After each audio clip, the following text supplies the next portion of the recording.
revisit it, Yeah. not come up with anything yet. Well, it's the idea, having fun, to put it in matching money for grants. That's a big deal. This is a big deal. Because we dragged our feet on this one, this is a big deal. And then the red thing, that's a big deal. That's free. Just get that grant. But you must keep you busy. This thing will keep you busy, when you start identifying all those people who are eligible, not eligible, whenever you're that. Find me money for Parks and Rec, please. Parks and Recs.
You ready?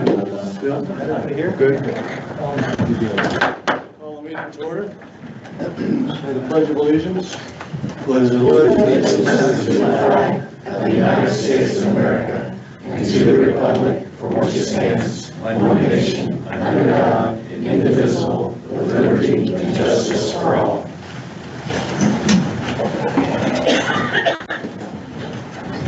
Additions to agenda or changes? Make a motion. We had one item here from the commissioners about the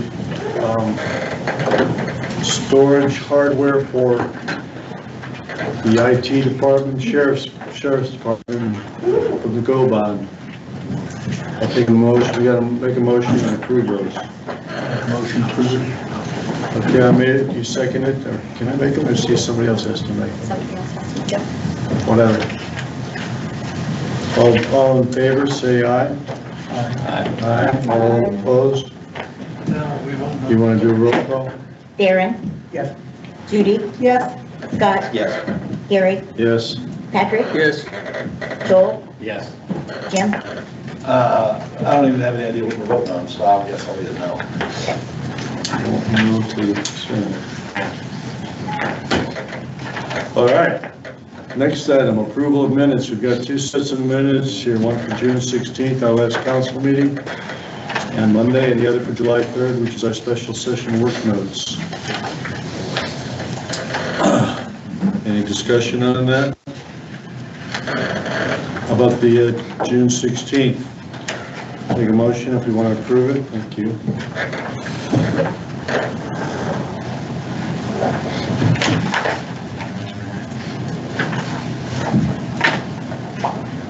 Can I? Take a motion to disapprove. I'll make a motion. Okay, motion's made, I'll second. seconded on the June 16th minutes. All in favor, say aye. Darren? Yes. Judy? Yep. Scott? Yes. Gary? Yes. Patrick? Yes. Joel? Yes. Jim? Sure.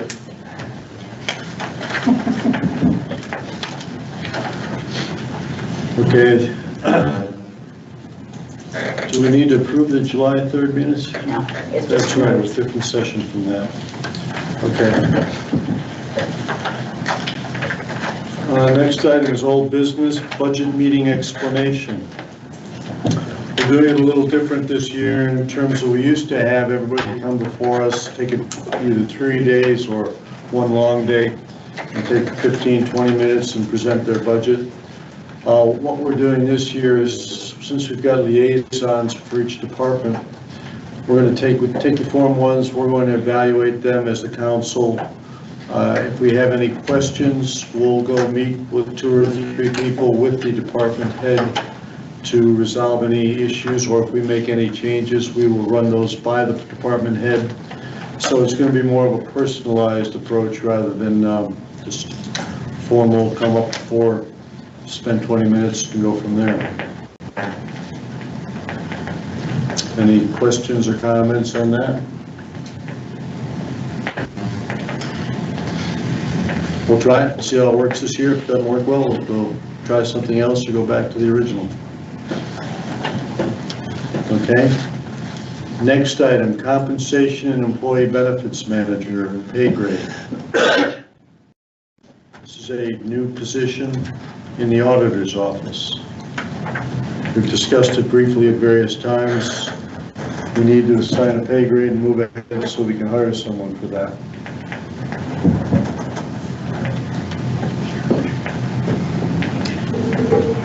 Gary, Yeah, go ahead, Jim.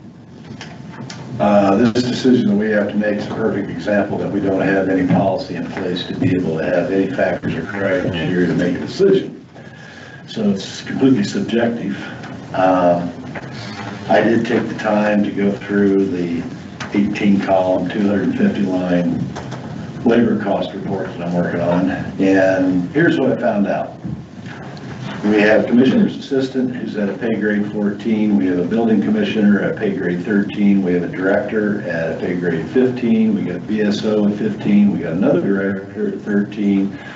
We got an admin person at a 15. We got a legal assistant at a 12. We've got a secretary at a pay grade 10. We've got an election clerk at an 11. And in the circuit court, we got one person at a 12, we got two people at a 14, we got two people at a 15, and then we've got an office manager at a pay grade 13. You and I worked together last week all day, Gary, last Wednesday, and working on the 2026 labor costs based off the Form 1s. And I got all the data entered in today. But my takeaway from working on that report is this compensation and employee benefits per position, there's no margin for error. And the responsibility of that position is huge because, you know, if you think about it, you got 175 employees and you've got to literally track everything. Not only do they have to track everything on the payroll side, but then they've got to turn right around and track everything now on employee benefits. And we don't have, you know, that position as far as, in a professional opinion on my end, is critical to the success of the county because if they make any errors, you know, with hiring days, stipends, longevity, you know, that person's going to have to be really detailed and they're going to have to be on top of their game. So it warrants a pay grade clearly much higher than what it currently is. I thought in our work session that we were going to have some sort of recommendation from WIS on a range. Have we gotten anything from them? I've not received anything, no. Okay, before we made that decision, that was my understanding. And then I also have a letter from a county employee that Gary said that I could read at this meeting, and do you want me to do that now, or do you? How much to read it now? Probably more pertinent. Okay. Council members, I am writing to formally express my concerns regarding the proposed hiring of a new employee at a pay grade 14. For context, elected officials are at a pay grade 16 or 17. Assigning a new hire to such a high pay grade, so close to the compensation of elected officials, raises serious concerns about pay equity and the broader implications for employee morale. This decision is particularly disheartening to those of us who have dedicated years to serving the county. I have been employed with the county since 2005 and currently serve as the first deputy in the assessor's office, a position classified at a pay grade 9. This is consistent with other first deputies across the departments, even though we are to assume full responsibility for the duties of elected officials in their absence. These responsibilities are significant, and yet our pay grades do not reflect the level of accountability and expertise expected of us. In my case, 20 years of experience across 2 offices has allowed me to contribute not only to my department, but to others as well. I have provided support across offices and created reports for the council and commissioners upon request. Likewise, the deputy in my office with 17 years of experience is at a pay grade 8, despite also working in multiple offices and performing duties critical to operations. It is discouraging to see this level of experience and commitment overlooked in favor of hiring new personnel at significantly higher pay grades. This approach feels like a disservice to long-standing employees whose institutional knowledge and dedication this county relies on daily. Additionally, I would like to raise questions regarding the county's efforts to reduce costs. The county pursued early retirements to create cost-saving measures, but with continued insurance obligation to those employees that left, it is unclear how these measures save the county any money. In the departments, Where positions were eliminated due to early retirement, the remaining employees in those offices are compensated for doing the additional work, calling into question both the efficacy of these savings and the operational impact. Also, for the 2026 budgets, the current elected officials were told not to pay an increase for the employees for next year. Again, a blatant disregard for your employees. You are willing to give a new employee a pay grade of 14, but will not give your long-standing employees a 3% raise. I do not see the logic in this decision. You gave increases to the sheriff's department and the court, but the employees who generate the county's revenue are being ignored. At times, your decisions are made without reference to these studies or a clear evaluation process. If a new position is to be a pay grade 14, then I urge the council to conduct a comprehensive review of all pay grades to ensure fairness and transparency. I also urge the council to reward employees with the raise we deserve.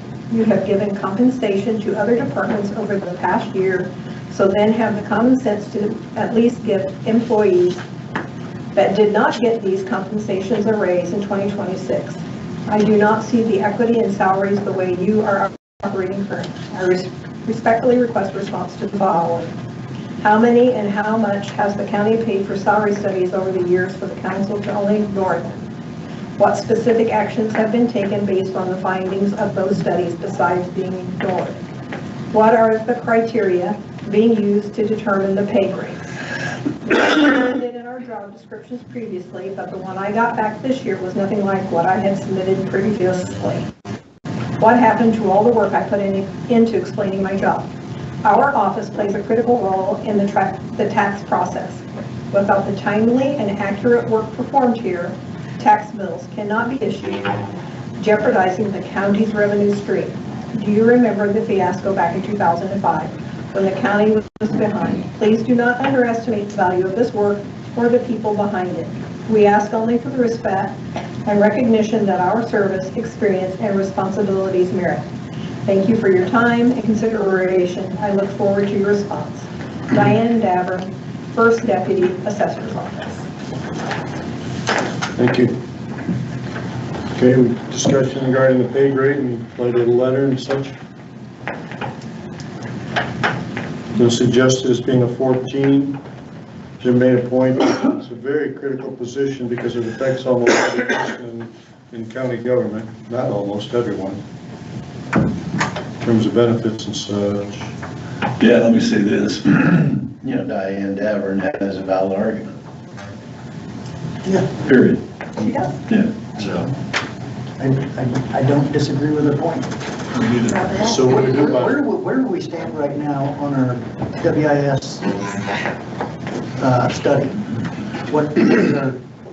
What's our next step in that? When is our next Okay, what update from them? let me just kind of update you. I mean, it's taken me, what is today? Monday, yeah. I don't know how many hours I got. Actually, Gary came into the office and he and I worked on it from 9:30 until 5:30 on Wednesday. Today, this morning, well, actually early afternoon, was able to get all the highway department people in it. So what I've created, when I get it done, and the next step is I've got to get with Julie because there's hiring dates that are missing in a number of areas. And what I've done is gone through every Form 1. When I had to take this create this document, and then I had to use the most recent Excel file that payroll has used in the auditor's office. So what I discovered is the document that I got from the auditor's office is not up to date, and doesn't have all the employees in it, doesn't have. So I've got to get back with Julie, talk to her today, and then we've got to go through and get this new document completely updated. And basically what I've done is you have the fund, the line item, the employee, the hire date, their title, the 2025 pay grade, okay? And then from there, I've extrapolated it out to look at, what their, if you look at the pay grade with the stipend along with longevity, all right, how does that compare to what they put in on the Form 1? And so there's some discrepancies there. And then I went on after that and calculated PERF, because we're not PERF, well, PERF and FICA. FICA tax on total wages at 7.65, and then you got PERF at 11.2 on total wages. So there's some issues that are showing up with lack of policy on stipends. So for example, I found out I don't believe the council has a written policy on stipends. So when we issue a stipend, does that go in perpetuity? How does that work?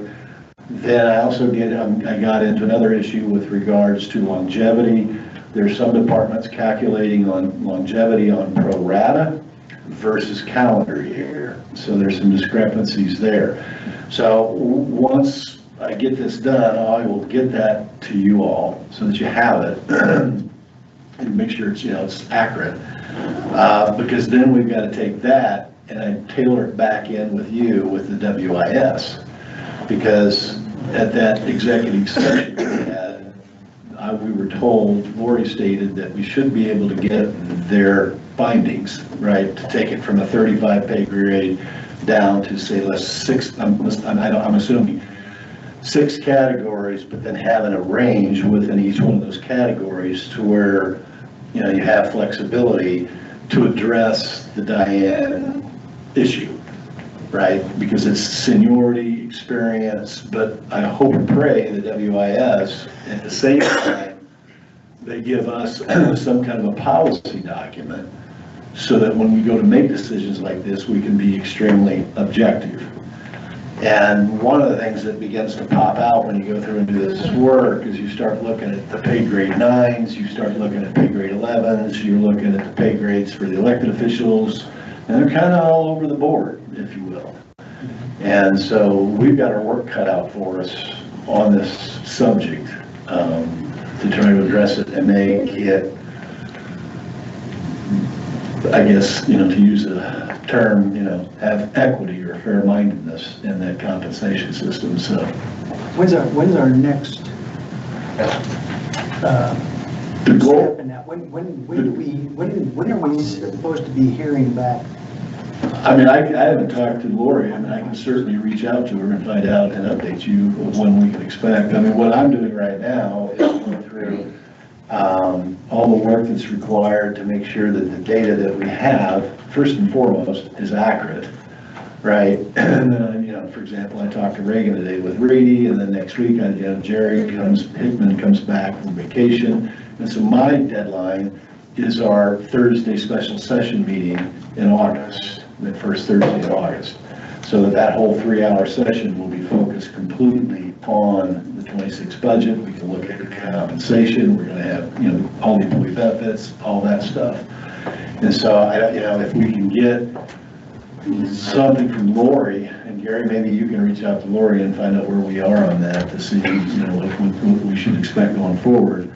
But then that would give us, 6 weeks, because it gives us August and then 2 weeks in September to be able to, try to hit that artificial target date of September to pass the budget. But then keep in mind, a big part of that budget at 20, because there's about 24 million, half of it is basically labor costs and employee benefits.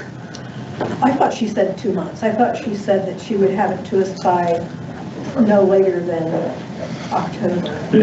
Yeah, that's basically it. If She's that's been what I distracted remember. on 2 other items, so Yeah. she's going to apply our salary ordinance, but when you approve the salary ordinance, she'll have it to us.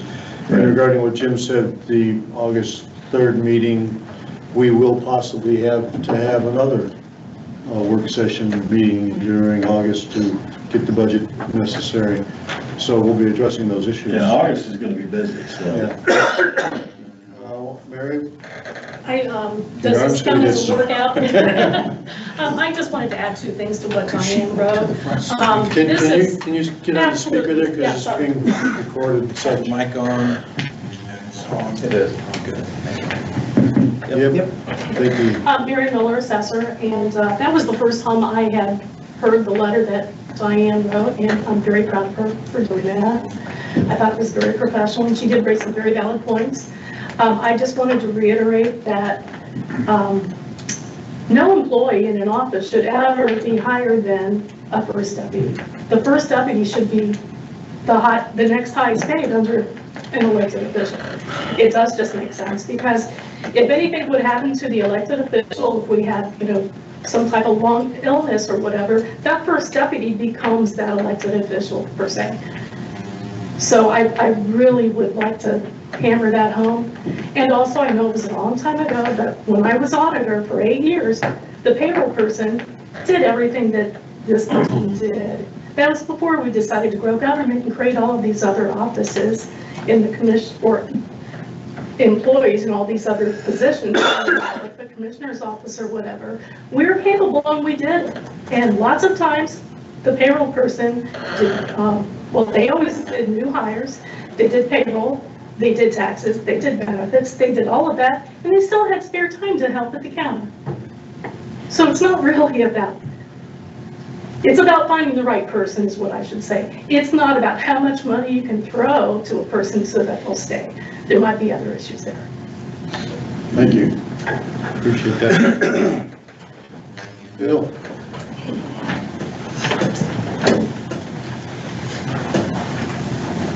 Bill Moyer, IT department. When you don't have a boss, sometimes you open your mouth more. I'll touch on a few things and we'll see who I can upset. So going to a range of salaries from, you said 35-ish salary levels down to a few ranges. One of the concerns I would see with that is an elected official could be told this position is a level 3, right? And you got a range of a salary there. But what stops one elected official of deciding, well, all of my level 3 employees are going to be at the top end of that range because that's what they decide, versus another elected official says, well, no, I'm going to have my new people be lower in the range. And again, there's some discrepancy there if you're allowing the elected officials to make those decisions. And again, if you're giving a range, are you guys going to set that initial amount within a range, or are you going to allow the electeds to choose it? Because again, you're giving some, maybe some needed, I guess allowance to them figuring out how their employees need to get paid, but it might make a dangerous situation. Again, you'll have a possible elected official abusing that. I will say, the person that wrote the letter, Diane, I think she's great. I think the issue is the fact that you get a $100 add-on when you've been here a year, per year. I think that's the right amount. Maybe I'm wrong, but I believe that is the real problem. Because if you're trying to compensate for experience, well, why should it take 20 years to get a $1 raise, right? I mean, if experience is what you're wanting to reward, up that amount. And I understand the idea of, oh, well, how do we know how much we're going to pay people? Just look at the years of experience right now across the county and just say, all right, we are going to expect to have that much times whatever the amount is, $500 or whatever you might bump it to. And that's the add-on you need to set aside and expect every year. And again, that'll waver, go up and down slightly, but it's probably not ever going to drastically shoot up to where you have everybody here has been here for 40 years. That's semi-unreasonable. So I think that's the real issue is you don't get much of a raise for being here every year. But if you did, that would adjust and make people feel wanted and maybe want to stay around a little more. Just my 2 cents. That's part of what the study from WIS is supposed to cover. And that's been one of my things since I've been here is we've got, it's, typical government employee structure where you come in, you've just got, as has been said before, so this is what I'm making and this is what I'm going to make for the rest of my time here. There's no opportunity for me to advance, which kind of sticks people in a stagnant situation. And to answer your question about what would govern or regulate department heads from moving everybody in the department up to that highest level, it's kind of part of, I think early on, one of the things I had mentioned is giving the departments a block to work with, a block of money that they divide between the employees of that department, where they have a cap, where they can't just say, okay, everybody's at a, level 5. New employees come in at a lower level. As people gain experience, then they get that experience bonus from it. They get a competence bonus from it. People who put in more of an effort, do have more responsibilities, should get, a higher level of compensation.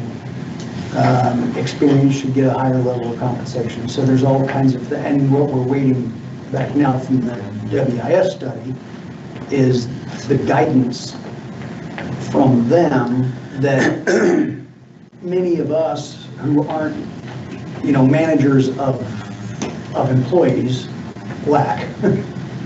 So, we need that guidance from somebody who studies that and deals with it. And I'm hoping, I've been hoping that we can have answers back from them that we can incorporate into this budget cycle. And it's kind of been frustrating I know that's been sidelined by a couple of other items that needed to be looked at, but I really had hoped to have this incorporated in this budget cycle. Yeah, and I'll add to, again, reiterate the same, to add to that real quick, I mean, we have a problem. We have a problem with employee compensation. I recognize that. Right. And we're limited by what we can do for it. And to me, the issue, at the core issue, is this, first of all, the council is the governing body over compensation, not the department elected officials. It's the council, number one.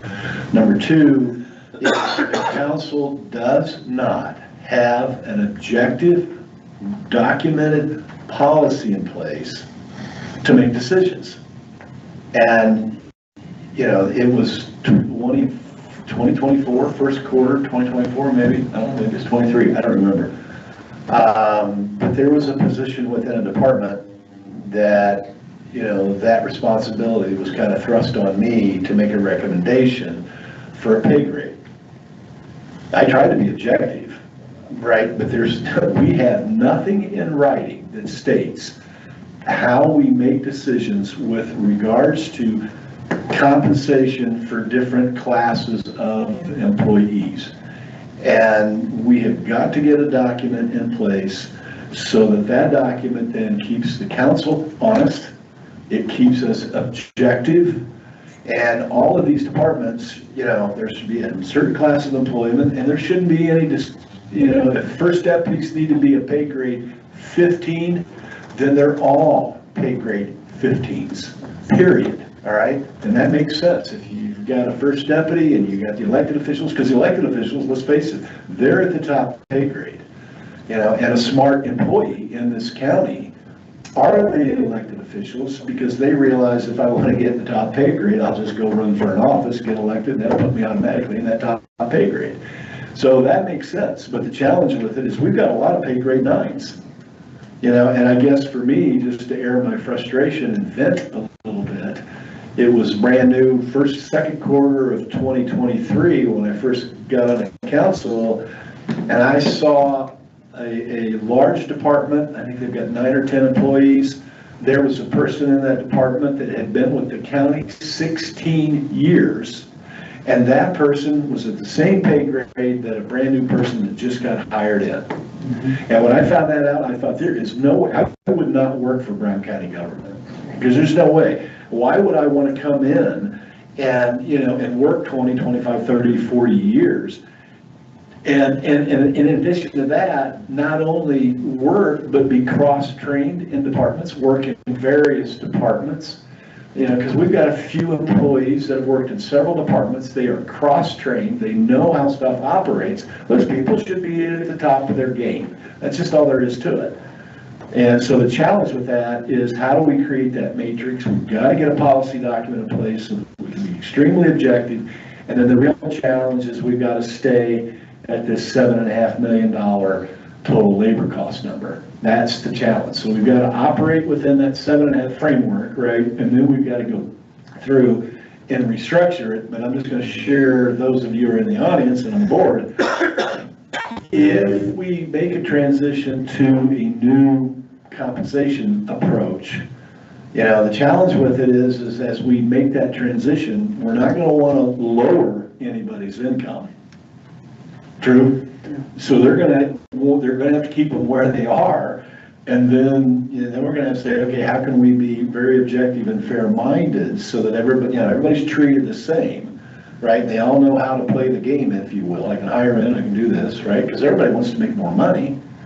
And how do we do that without increasing those labor costs, going from $7.5 million to $8 million? You know, before we know it, we're at $9 million a year in labor cost.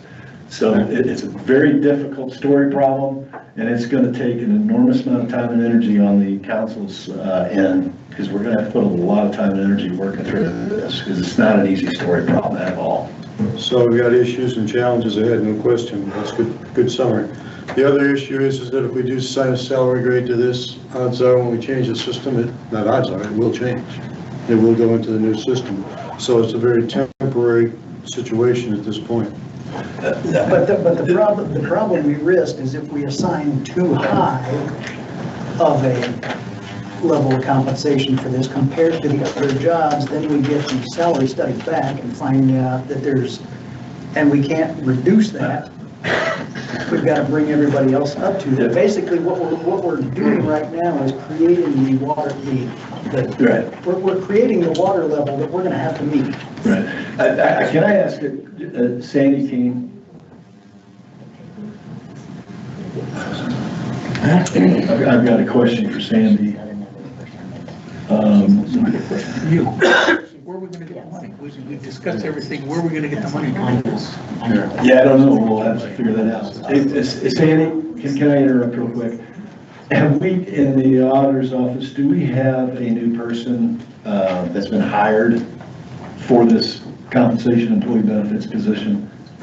She has hired somebody for payroll, not for this particular position, because she didn't know what to offer. So is this person going to start in payroll? I believe so, yes. Okay, and currently that position's in a pay grade 8, correct?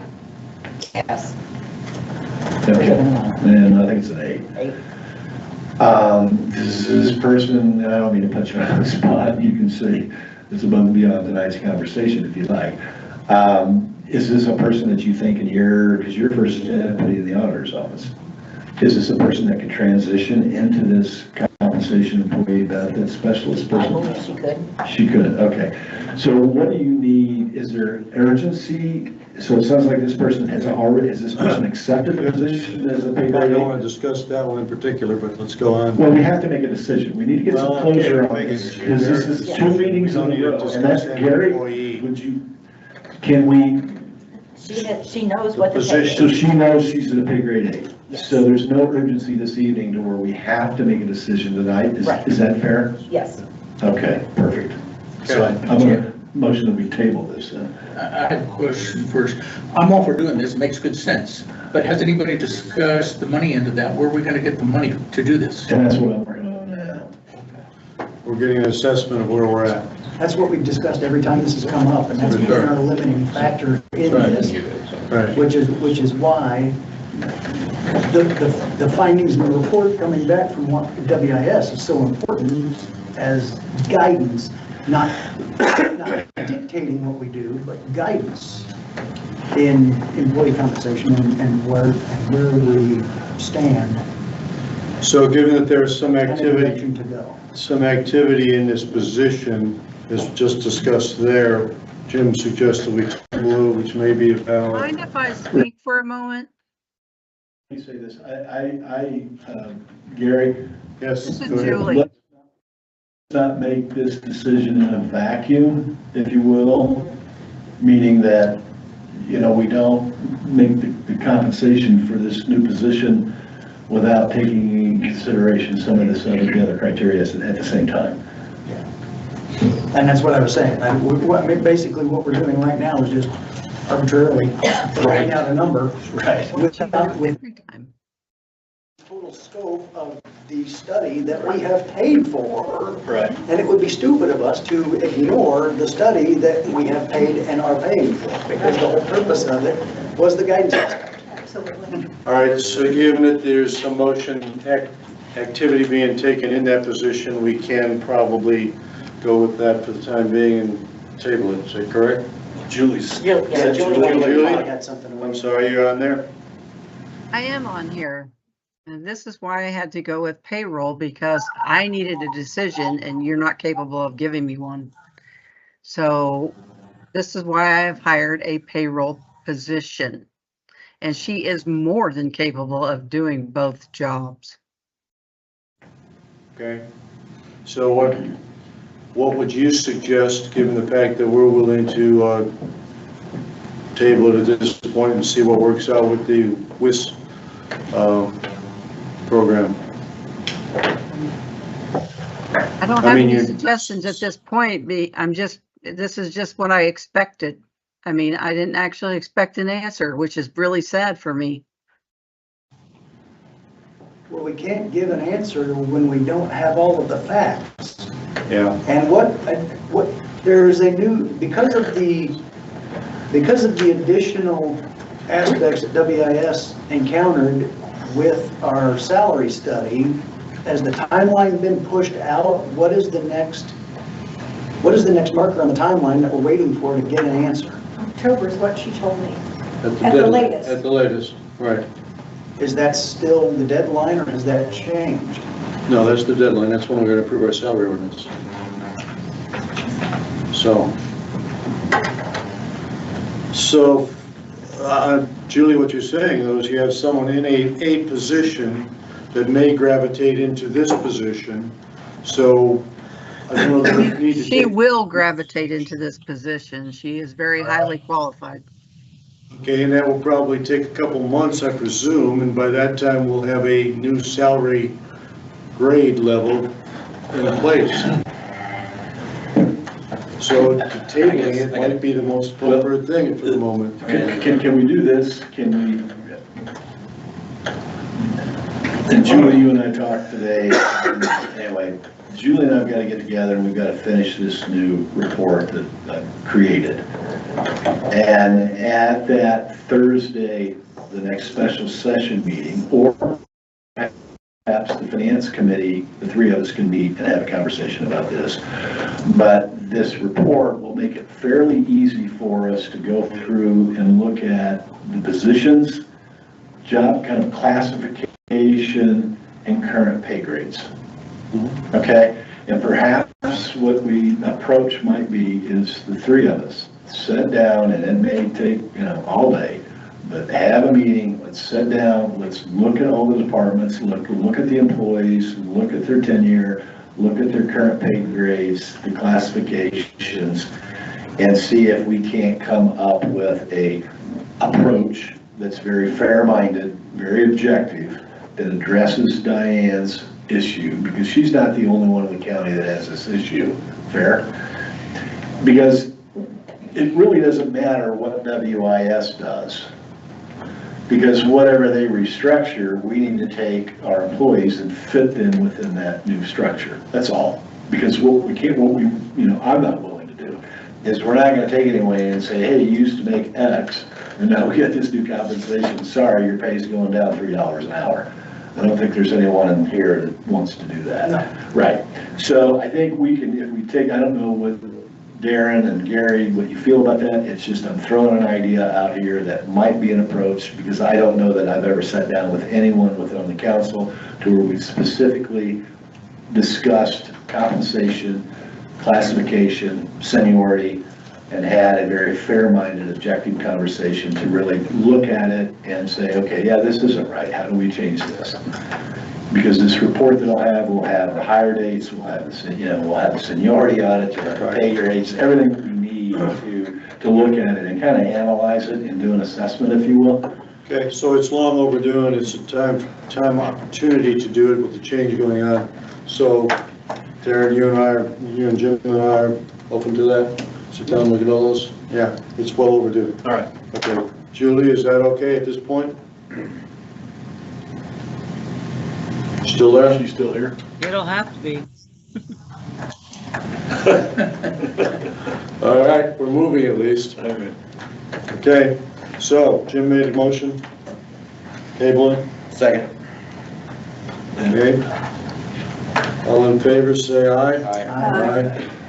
Darren, Yes. Judy, Yes. Scott, Yes. Gary, Yes. Patrick, Yes. Joel, Yes. Jim. Yes. All right. Next item on the agenda, perf alternative, brief summary, please. Brief. Should I just read the proposal that I read to all of you at the last Thursday's meeting? Yeah, how long is it? You can read. Yeah, read it. All right.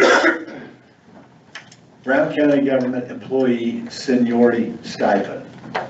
The Brown County Employee Seniority Stipend applies to all county government employees who meet the eligibility requirements of the Indiana Public Employees Retirement Fund, otherwise known as PERF, and continue their employment with Brown County government while taking their monthly pension benefit from PERF.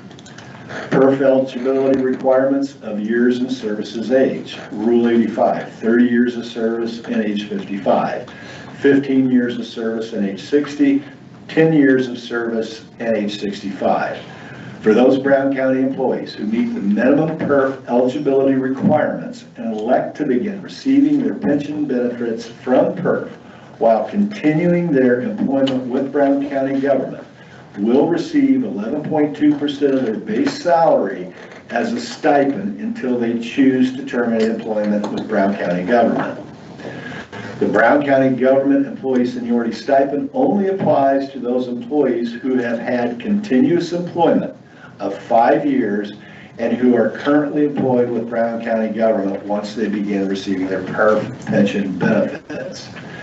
The Brown County Government Employee Seniority Stipend does not apply to those who have terminated employment and/or are rehired by Brown County government. The Brown County Government Employee Seniority Stipend will be classified as earned income, and all employees receiving this benefit will be responsible for all federal, state, local income taxes. The decision to initiate your pension benefit with PERF while implementing the Brown County Employee Seniority Stipend is an irrevocable decision and should be taken very seriously. So that's my proposal, and I make a motion that we pass it. Questions, discussion? Did you second? Are we ready to pass that without, again, we're going in a blind without the salary study? Because that's part, it ties in with it. And this, again, this is like raising that watermark again, that we're not gonna go below in the future. First of all, let's clarify a couple of misunderstandings. All right, I don't wanna have to undo something again. okay, That's what I'm. Darren, if you'll, Yeah, go ahead. okay. The only thing that this does is it cleans up what you all did back in 2022, number one. All right, number two is get the word retirement out of your vocabulary, okay? Because a Brown County government employee does not have to retire in order for them to annuitize their PERF benefits and begin receiving a pension benefit. Whereas if they worked for Cummins, you have to retire and you cannot go back to work at Cummins. All right, you can go back as a consultant. The Sheriff's Department has they have their own private pension that has completely different language in the trust document.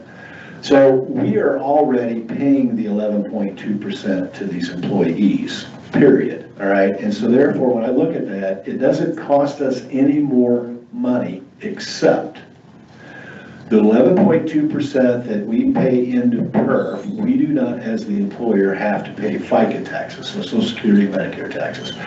If we pass this, the only additional cost is that once the employee begins to take their pension benefit, and then they get this stipend, then, they have to pay their 7.65%, and then the county has to pay the employer portion of the 7.65. So that's the only additional cost. The benefit to the employee, in my opinion, is huge. Because first and foremost, to me, I would like to retain these people, these senior people that we have with the county. I don't want to see them leave. I want to keep them, because we don't have that many, number one. Number two, is what it does for them is they can continue to work, and hopefully they work another 5 or 10 years, and it allows them to collect their pension, and then they get this PERF benefit, which is going to allow them to put themselves in a better position cash flow wise when they finally do decide to retire and not generate any earned income. I don't think that's what Darren's concerned about exactly, but I think what you are concerned about is this is only on top of the current salary grade. So it will fluctuate with the salary grade, any changes that we make. It's like if they have a position, it's just 11.2% is going on top of that. So it doesn't have its own entity, you might say. Well, to Jim's point, we're overpaying 11.2%. Yeah, and it doesn't have anything to do, keep in mind, you guys have all asked me to do this study in the PERF, right? And that's going to be a 6 to 8 month project. Regardless of what the outcome is of that discovery process, making this decision doesn't influence or have anything to do with that at all. It's completely separate. So we are not, I will promise you this, you will not find yourself in a position down the road going with the old, I wished I'd known then that I know now, okay?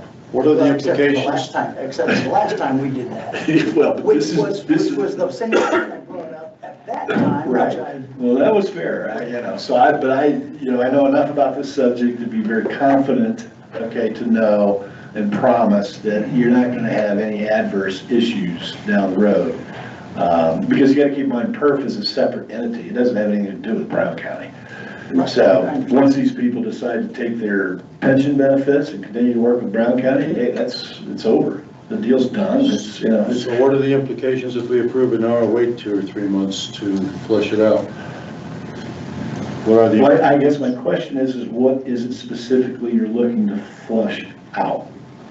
the salary study in general, the recommendations from WIS, because this is all part of the whole, you talk about the 30,000 foot view.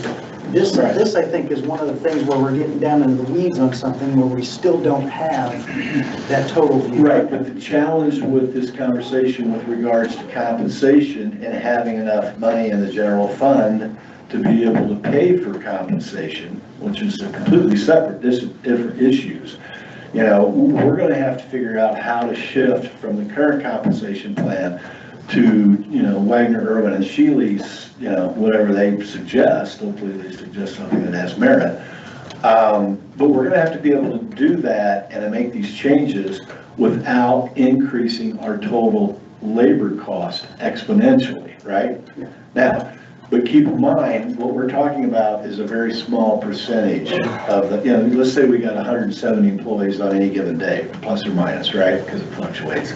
So, I mean, the most we're talking about, I'm pulling from memory, but I think when I did that, you know, the employee study at 12/31/2024, I think we've only got 27 people that even meet this criteria. Because also keep in mind, half the employees here have less than 5 years worth of seniority, because we've got a real high turnover. And so to me, you know, what we're hoping to accomplish is to reduce the, you know, this turnover, right?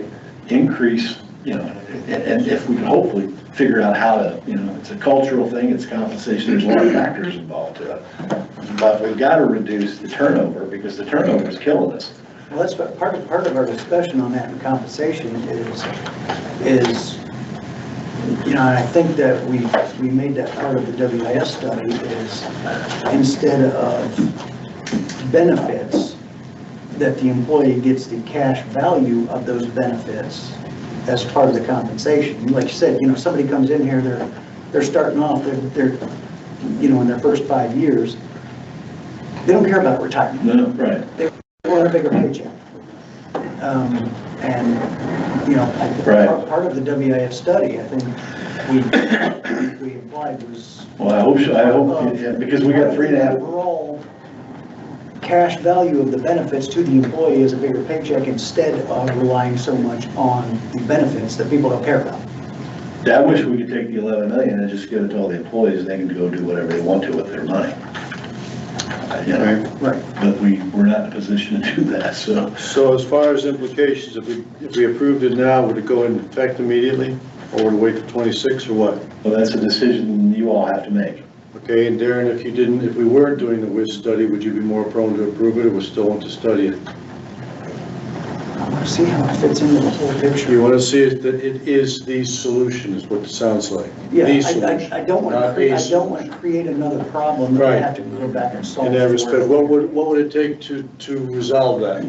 Have the total picture. Have What's the total picture look like? Well, coming back with the study, the salary So study. it comes, whatever comes through the WIS study then complements this, what we're doing here. Yeah. Okay, so that would mean that the people who, if we didn't approve it tonight, people would not be getting it for another 2 or 3 months. I don't want to, I know. It's You not- know, I don't- Not to interrupt, but we have a motion and we have a second. We have a second? Yeah, I did. He just, yeah, so we We're have a discussing second. it. We are discussing it. That's the problem, I'm just. It's fine. Okay.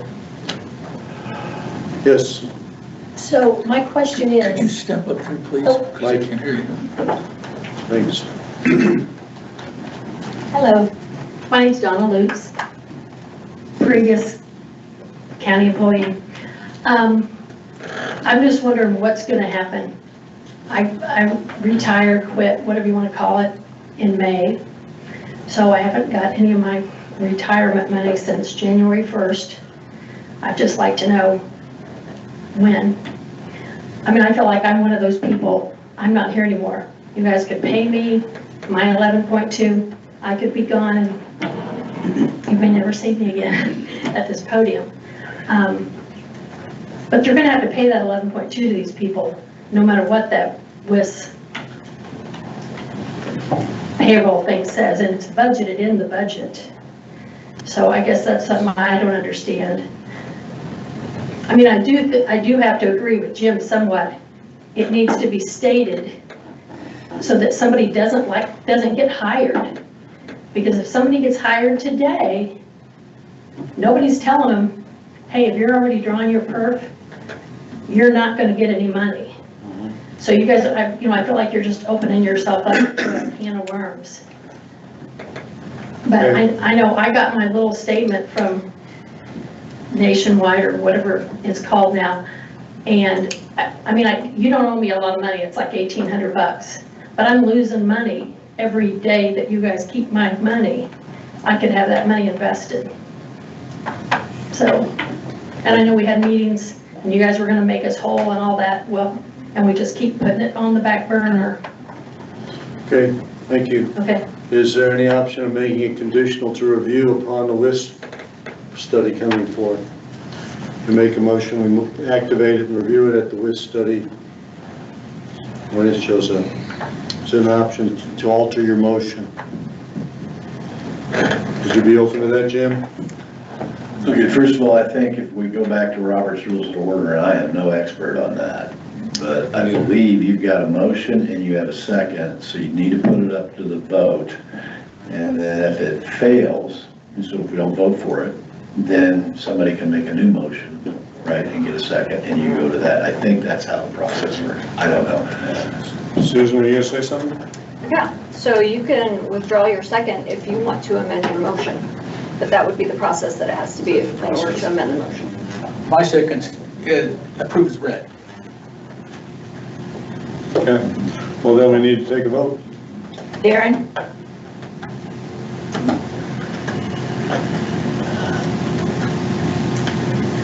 Yes. Judy?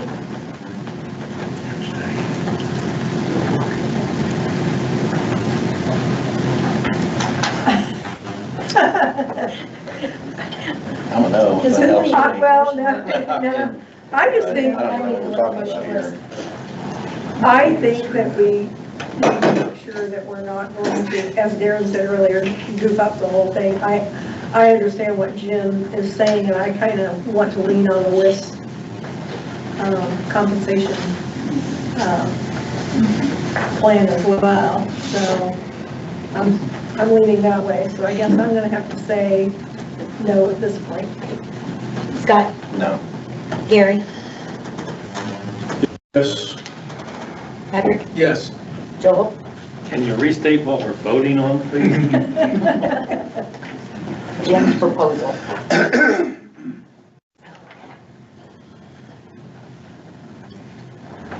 Yes. Jim? Yes. Okay, the motion is passed.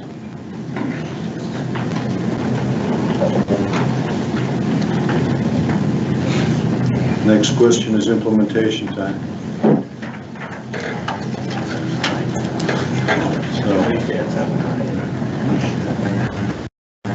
We record that, please? Yes.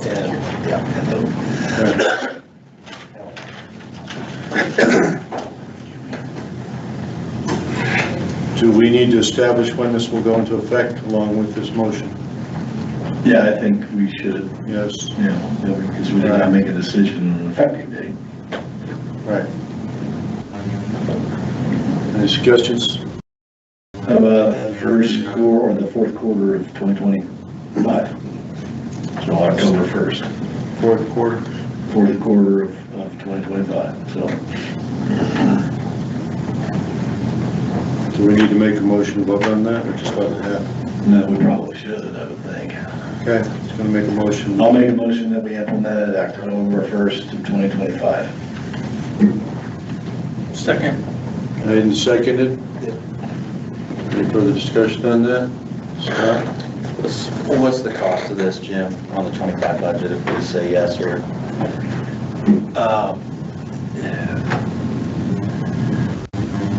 Well, it depends how many employees, I think we get, let's say we've got 30 employees, right? Keep in mind on the 11.2, anyone that takes us up on this stipend, there's no cost on the 11.2 because that 11.2 we're already paying it out. So the math problem kind of goes like, if you've got, let's say you got 10 people, average salary is $42,000 a year, right?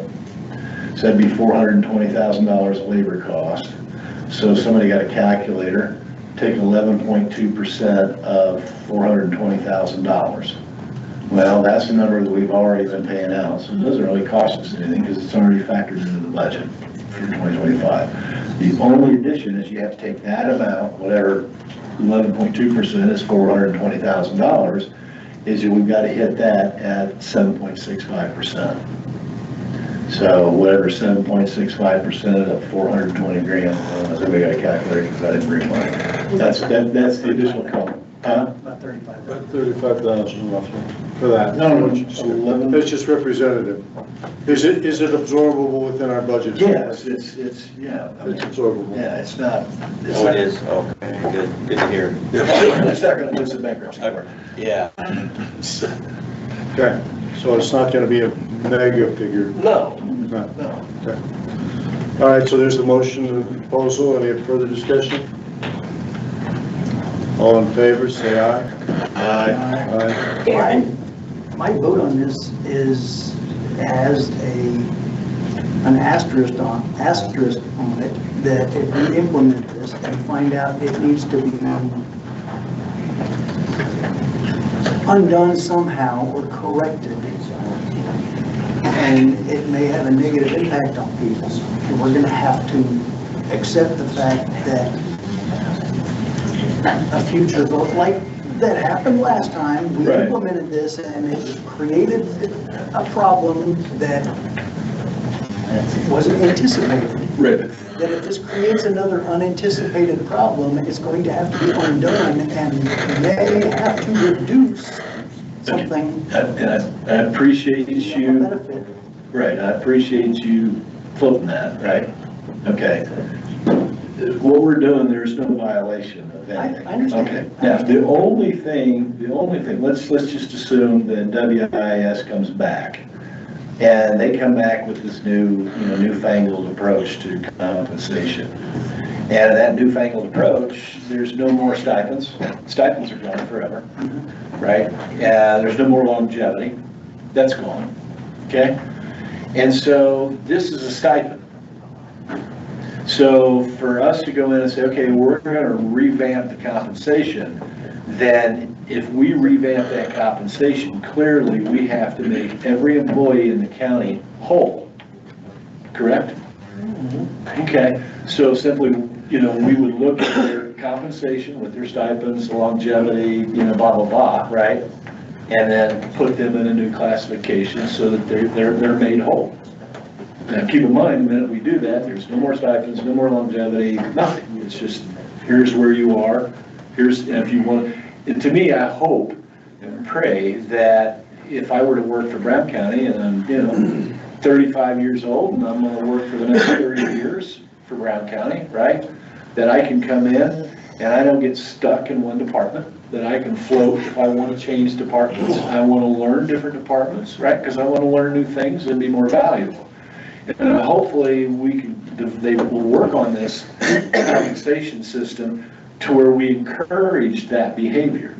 Because to me, I would want if I'm going to have 175 employees and I own, an ABC company, wouldn't it be nice to have a bunch of employees that are cross-trained, can do all sorts of different functions? So if we have an issue here, we can slide a person, slide them back. Yeah. Okay. So, so I think, we'll just have to deal with that when it comes, but I don't know if that helps, but that's kind of where my head's at on this. So Susan, is it a big problem to undo and redo, but your expectations have been set, is what Darren's saying? Right, I mean, you all are making a decision. If a future council wants to undo the decision, a future council can undo the decision, and that future council essentially takes the heat for it.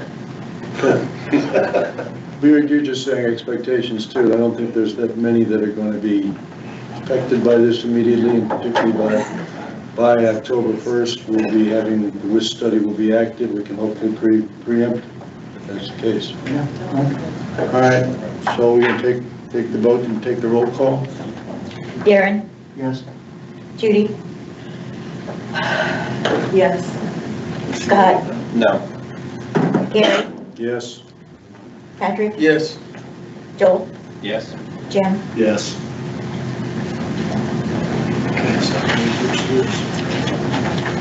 All right, thank you. We probably need to do, Susan, 2025 an additional appropriation to cover the expense of that, unless we've got a place we can pull it out of currently, and then a 2026 budget addition for the additional budget impact of that 26, right?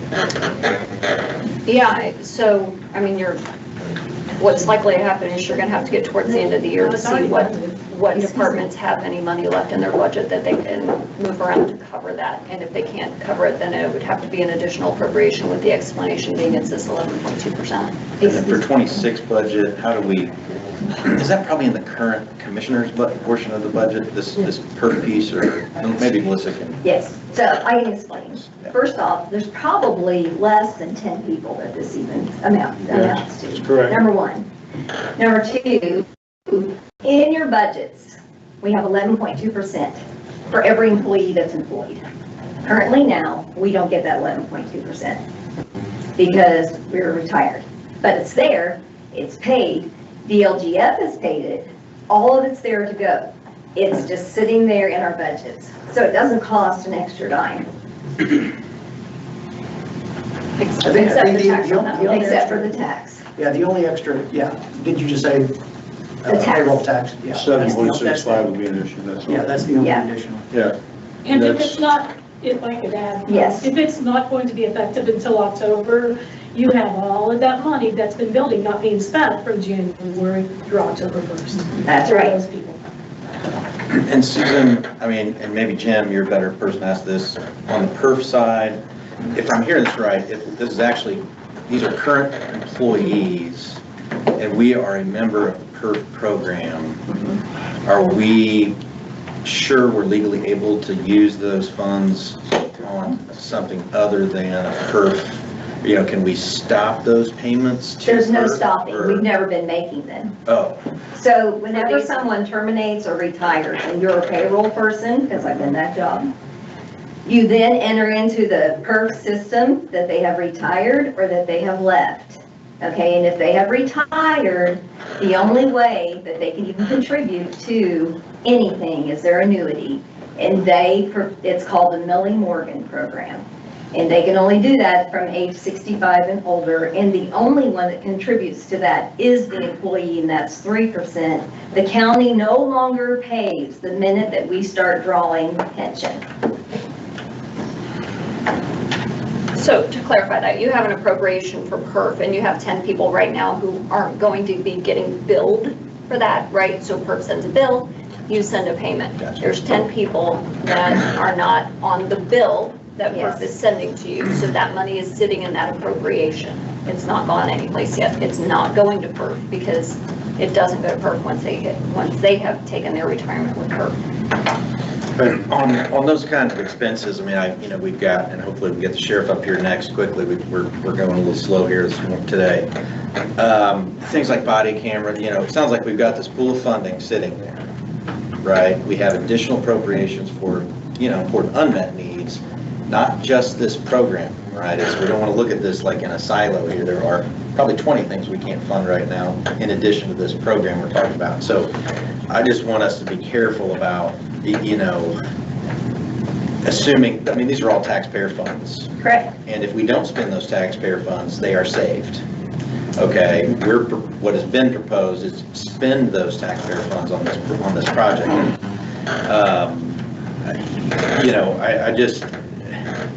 This is a new spend, okay? Right. Especially if we are not being billed for it and we are not, required to pay it. The So this is DLGF not gave free you the money. funds to be able to use that. Yeah, if it's not free money, and so we're trying to go the other direction here, so that's why you're seeing us vote on a couple of these things, no. We're trying to reduce the budget, not grow it.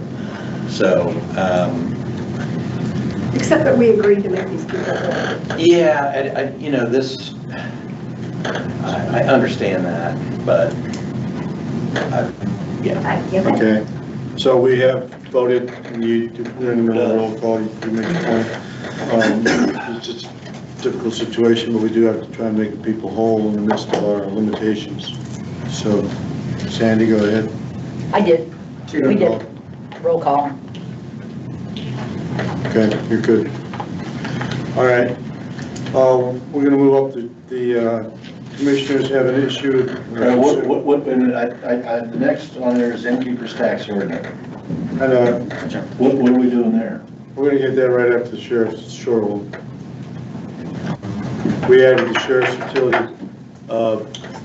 We'd rather have not make the streets safe sitting in this meeting, so optimize his time. You guys mind coming up? Yeah. Go ahead, don't. Commissioners have an issue, a concern, Whoever it is, yeah. concern for buying a piece of hardware out of the GO bond because it will save us money in the long run for storage of, this is body cams primarily, correct? Correct. Which is a mega storage problem. Correct. So the presentation that I played in front of you this morning, or this afternoon, is the same presentation that we discussed on the 2nd of June with regards to the features and capabilities of the software system along with the hardware that will be purchased and the service contract that will be entered into. Currently, the issue we have is that our storage doubled in size or more, which then doubled or increased our costs related to on-site or in the cloud storage related to Amazon Web Services. So the proposal was, and after having the sheriff and Brian look at solutions that give them better options of managing the actual videos, body cam videos, and actually giving them better hardware and features that weren't even capable, that they don't even have the capability of today to better manage case files and all that stuff. So at the end of this, you'll see in the very last page, there's going to be 2 requests. The first request is basically to get approval so that we add this and take the $36,747.20 out of the GO fund to get these assets and software purchased so it can have that function. And then what we will do is we transition to the utility, to the software package in the system. That cost, our storage cost will go down, but it will have to be paid for until we get that transition to happen. The original target was to try and have that started, or at least in the process, around August of this year, but we burned 2 months. So therefore, it's going to take time. So my expectation is we've got Teresa Cobian working on an actual appropriation that will coming back to you on to increase the fund related to the cloud storage device. And the expectation is from last cost was about $1,500 a month increase. And we are currently in the red in that account because that storage increased dramatically in the last 2 weeks. So I'm asking to basically have your approval by vote to move forward with acquiring this asset out of the GO bond. We don't need a resolution or anything to do this, do we? Just a decision. So, and you're. I'm sorry. Yeah, no problem. In your 2024 general obligation bond, there were just IT purchases in there. Right. Don't know what that list was that should have been coming out of commissioners and IT. I'm not sure if this was on the list or not. I think it's not, which means the project wasn't approved during the bond process, which means you have to approve the purchase now. Okay. Yeah. There's no additional. Well, the language in that bond was pretty broad, pretty vague. Yeah, so, okay, well, I'll make a motion that we approve 36,747.20 out of the general obligation bond. The only thing I question, follow-up question, clarify. Do you guys, Brad, does everybody got cameras now? Are these really, really good cameras? We're not, you're not going on the cheap on this, right? No, these are really good quality cameras that will, like if we get public information requests, which is starting to happen more and more and more, this system is built where we can redact and get everything better. We can recover it better. We can also add the prosecutor into it where they can have access to the files, which saves a lot of time and back and forth on everything and helps speed up that process. And I'm going to follow, are these body cams, or are these also, are we getting cams not only for the officers on their body, but also dash cams for the patrol cars? This is not, it's not dash cams right now, although we still have some outdated dash cams. It's new and updated body cameras. And this also gives us 2 body cameras to be put in the jail, which we don't have in most jails. Well, one of my concerns is for you guys is that if I'm in law enforcement and I'm on a high-speed chase, I want a dash cam so I can follow this moron, right, and document the whole thing. So you got to document that, and then when I get out of the car, once he pulls wrecks and flips his car over, I got to get on the car and you want that on video. Well, this company will sell us those those in-cars if you come up with money.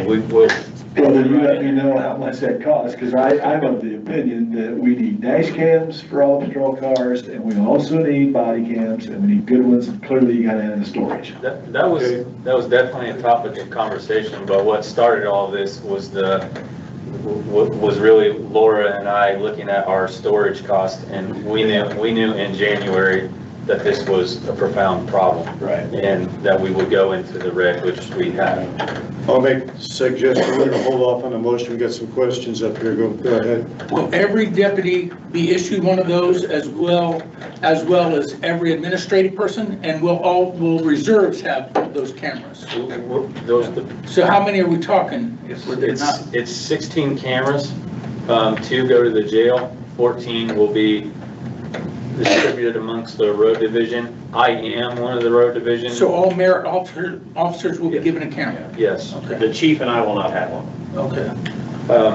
And then, so it's to update it. I mean, There's a lot, I could talk for a long time about why this happened. We don't really need to go into that. We need to go this direction, no question. You're optimizing the way to This do it. is a system that we can build on with more cameras if needed, if we can get that. We can also add in the in-car system with this system. They seem to be a really great company that Brian and I have talked to them, and they've got, the technologies there is good, and the accessibility of our files is what we really like about it, and we won't get held hostage in the long run when the contract's up. It's our files. Probably seems a great start to me, because I was in law enforcement 38 years, so I get it. The most important thing, honestly, that Laura and I discussed is going to a company reduces the county's liability in terms of the IT managing our storage. So now that liability will now be on this company and not on the county, because we have to follow state regulations as it pertains to evidence, how long we keep these videos. So, you know, if we have a murder case, we have to keep that forever. If it's a traffic stop, it's 186 days, I believe. So, you know, what IT had is we're not able to back all of that stuff up. And so that pertains to the whole conversation with Laura and I about our storage issue and risking the liability of the county as a whole. So that's where this comes from. And so the other important aspect of this as well is that this is a fixed cost when it comes to storage. Doesn't make any difference how many videos they add to that system. It is going to be whatever it takes in order to keep it. Really? Yes.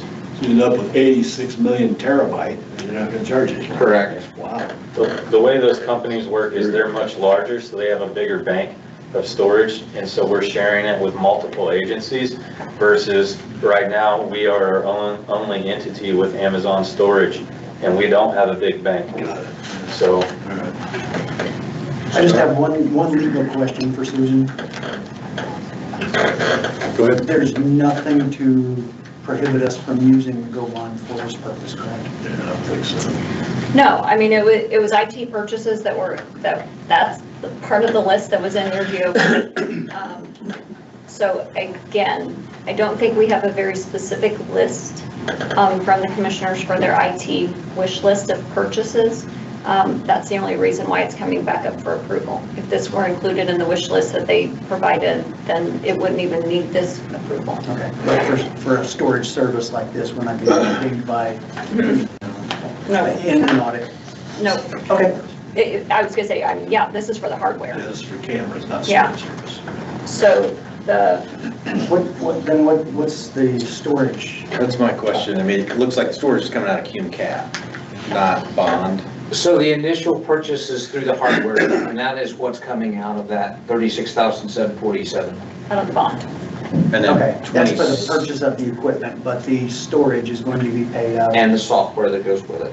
is paid out of a, And that basically, that money includes the site. There's no fee associated with that storage. It's the software package along with the hardware. So the 20. So what's coming out of Cume Cap? Yeah, what's the 26K coming out of Cume Oh, Cap? I'm sorry. The Cume Cap, that is the actual storage for AWS. So that original amount was $26,710.29 was rolled back in out of Cume Cap at the end of 2024 that was not used. And so what we'll be coming back for, which that number, we're not going to ask for reappropriation of that exact amount. We're going to actually come back with a refined number to cover the dollars that were in the red in Cume Cap, along with the dollars necessary to cover storage through the end of the year. And then would you do one more thing and just add it to your 26 budget if you haven't already requested? So we actually should be reducing, right now the budget does include these numbers, but it's likely that we may end up having to, or it could go back and be rolled back over because our costs are expected to go down. Because right now, they are our storage costs. When Laura was here, what we were talking about is once we migrate to this system, then our conversation is going to be with Amazon to then see what data we can take off of there to reduce that cost. So essentially we want to stop the bleed and then figure out how to take what we can off of there to reduce that cost. So then when we migrate over, our continuing cost is utility and not Amazon. Because right now, until we stop the bleed, it's going to continue to grow.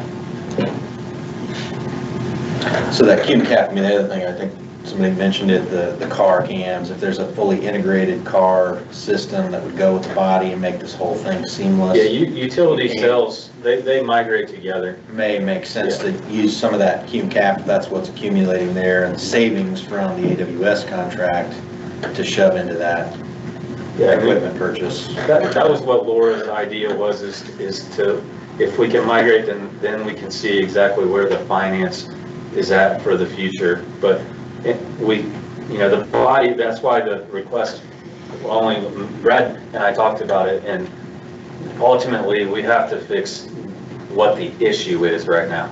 And this is the issue. We would all love to have new in-car cameras with our cars. I mean, ideally, the prosecutor would love to have that camera for a case. But when you're being fiscally responsible, we have to address this issue first before we can navigate what is in. They will work with us if we get to that point where we can find the money to do that with the cars and start, even if we do 3 to 4 a year, and start building that up. This system, we can integrate it easily. Well, we work with Brian, I think they're a great company. It sounds like a good approach. You're already doing body cam storage, so you're just gonna optimize that and explore further what we can do to utilize the funds more effectively. We navigated about 5 or 6 companies out there that are in the body cam world. In my professional opinion, these are one of the other great company out there that exists is Axon. Axon is the most popular. Virtually everybody has that. But what we found out is that with this company, we actually own the rights to our data. So if we did not elect to go with this company, we will retain all of the data. They will give us a shared file. We maintain that. With Axon, they actually hold you hostage and make you pay $125,000 to retract your data. And so Martinsville Police Department found that out the hard way when they did not want to go with them last year. And Martinsville PD is still with Axon because they were held hostage for $125,000. So at the end of this contract with them, that's it, it's done, unless we decide to renew. Okay, are we ready to entertain a motion? Yeah. Anyone? I make a motion as read, as stated, that we approve this. Second. Made and seconded. All in favor, say aye. Aye. Candy? Sprung one on you. Aaron, Yes. Judy, Yes. Scott, Yes. Gary, Yes. Patrick, Yes. Joel, Yes. Jim. Yes. Thank you. Thank you. Keep up the good work. Next item is the innkeeper's tax ordinance, where we're going to pay the state. I have the ordinance here, I can read that. It is ordinance number 2025-07-21-000. It's Council Bill number 6, ordinance repealing innkeeper's tax and replacing the same, Brown County. Whereas Indiana Code 36-2-3-2 identifies the fiscal body of the county to be the county council, here in the Brown County Council. Whereas the Brown County Council has determined that it would be in the best interest of the citizens of Brown County and the office of the Brown County Treasurer if the manner of collection of the Brown County innkeeper's tax is changed from county collect to collection by the Indiana Department of Revenue in accordance with Indiana Code 6-9-14. And whereas ordinance 10-21-91 of the Brown County Council shall be repealed in its entirety. Now therefore be it ordained by the County Council of Brown County, Indiana as follows. Section 1, ordinance 10-21-91, local collection Brown County innkeeper's tax is hereby repealed in its entirety effective August 31st, 2025. Section 2, the innkeeper's tax shall be paid directly to the Indiana Department of Revenue for reporting periods beginning on September 1, 2025, and shall be reported on forms approved by and in the manner specified by the Indiana Department of Revenue. Adopted this day, should be adopted. That is the ordinance. Discussion?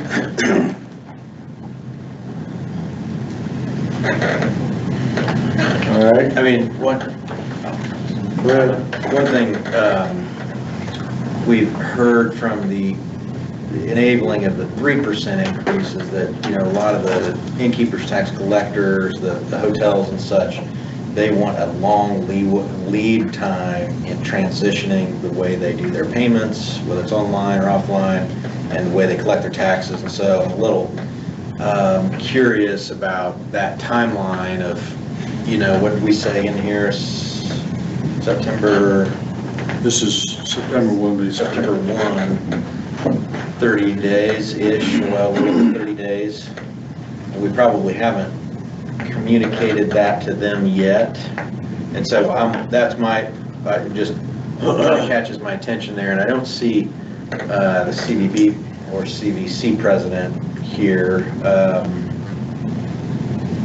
But yeah, I'm not sure about that turnaround time and the notification to the businesses that are required to collect it. So now they're just, so I assume the treasurer will make a payment or make a letter. But I want us to be cautious about that, just having heard that recently. My understanding is paying it digitally is much easier than doing it the way we do with paper. So it seems like they have an eagerness to implement this. I haven't heard any objection from anybody on changing the way we collect it to this. In fact, I've heard overwhelmingly that it will be a greater benefit because they're already paying sales tax this way, all of their tax to the state. Anybody who's going to be paying the innkeeper's tax is already using the inn. They're using it already. It's just an abstract approach to So doing yeah, it. this is going to eliminate an extra step and consolidate it all into one payment. That's right. I was thinking, you know, there's nothing more frustrating than having to create a new account, especially with the state. But to your point, all these people already have it established. So that the turnaround, there's no, is that right, Jimmy? I see you out there. Yeah, so if it's already established and no new account creation required, that's, Just filters to the state instead of going to us and then to the state. They're already in the system. yeah. Wasn't there somebody at the last meeting that stated that represented the innkeepers, that they preferred doing this as soon as possible? I feel like that was already addressed at a previous meeting. Yeah, I think they're interested in it. I just want to, you know, make sure. Yeah. But yeah, everybody's got an account. That's actually that 30 days. I mean, the only thing, and we could add in here communication with the innkeeper businesses of some fashion, whereas we would like to, you know, somebody's got to tell them. I don't know if anybody's.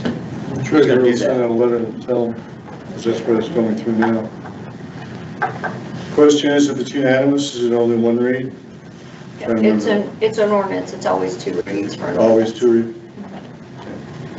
So we just vote today and it's not officially passed till next meeting? If it's unanimous, you can vote again today. If it's unanimous, then we can suspend the rules to have a second Second reading today. So, where were we with this? Motion. We'll take a motion. Yeah, take the motion. We'll take a motion. I move that we pass ordinance 2025-07-21000. Second. Made and seconded, all in favor, say aye. Aye. Darren? Yes. Judy? Yes. Scott? Yes. Gary? Yes. Patrick? Yes. Joel? Yes. Jim? Yes. Okay. What's the next step? We haven't done this. I make a motion to suspend the rules requiring a second meeting for the second reading of the ordinance. Yes. And read by title only? And read by title only. Second. Okay, all in favor, say aye. Aye. Darren? Yes. Judy? Yes. Scott? Yes. Gary? Yes. Patrick? Yes. Joel? Yes. Jim? Yes. Okay, I will read the ordinance number 2025-07-21-00, ordinance repealing innkeeper's tax and replacing the same in Brown County, Council Bill number 6. Do we vote again then? Yep, you need a motion and a second. Make a motion to approve. Second. Made and seconded, Hang all on in just a favor second. say aye. Aye. Darren, Yes. Judy, Yes. Scott, Yes. Gary, Yes. Patrick, Yes. Joel, Yes. Jim. Yes. Okay. Made and passed, sign it up. Okay, next item, try to keep moving here, is discuss the CBC governing documents. Do you want to briefly just mention that? Yeah. First of all, I'll just give you some background information, how we got to where we are. You know, I called and had a conversation with Kevin All this morning about this. What occurred was, all of you know that I emailed you a copy of the Form 1 for the CBC that was submitted, and I emailed that to all of you on July the 9th. I got an email back from one of the commissioners, and I got an email back from one of the council members. So what happened is when I looked at the Form 1 for this, it's $1.7 million. And I'm going to read through this. It's $1,737,500. And in that Form 1, there's $1,050,000 going to the CVB. There's $80,000 going to the Brown County Playhouse. There's $10,000 going to the Chamber Fest. There's $20,000 going to Bill Monroe Festivals. There's $7,500 going to the YMCA Hilly Half Marathon. There's $20,000 going to Christ Kind Holiday Market. $50,000 in there for holiday lights, and then $500,000 just simply says new projects from the new 3% for a total of $1,737,500. When I first laid eyes on this Form 1, the first thought I had in my mind was, how in the world do I make a decision to approve this? Because in life, there's nothing good or bad until it's compared to the alternative. And what I realized is that I have no way of, should you approve this, should you not approve it, what should you do? So, when I realized that when we pass a budget, we don't have line item vetoes where I can go in and say, forget it, I'm not approving any of that, I'll pass the rest of it.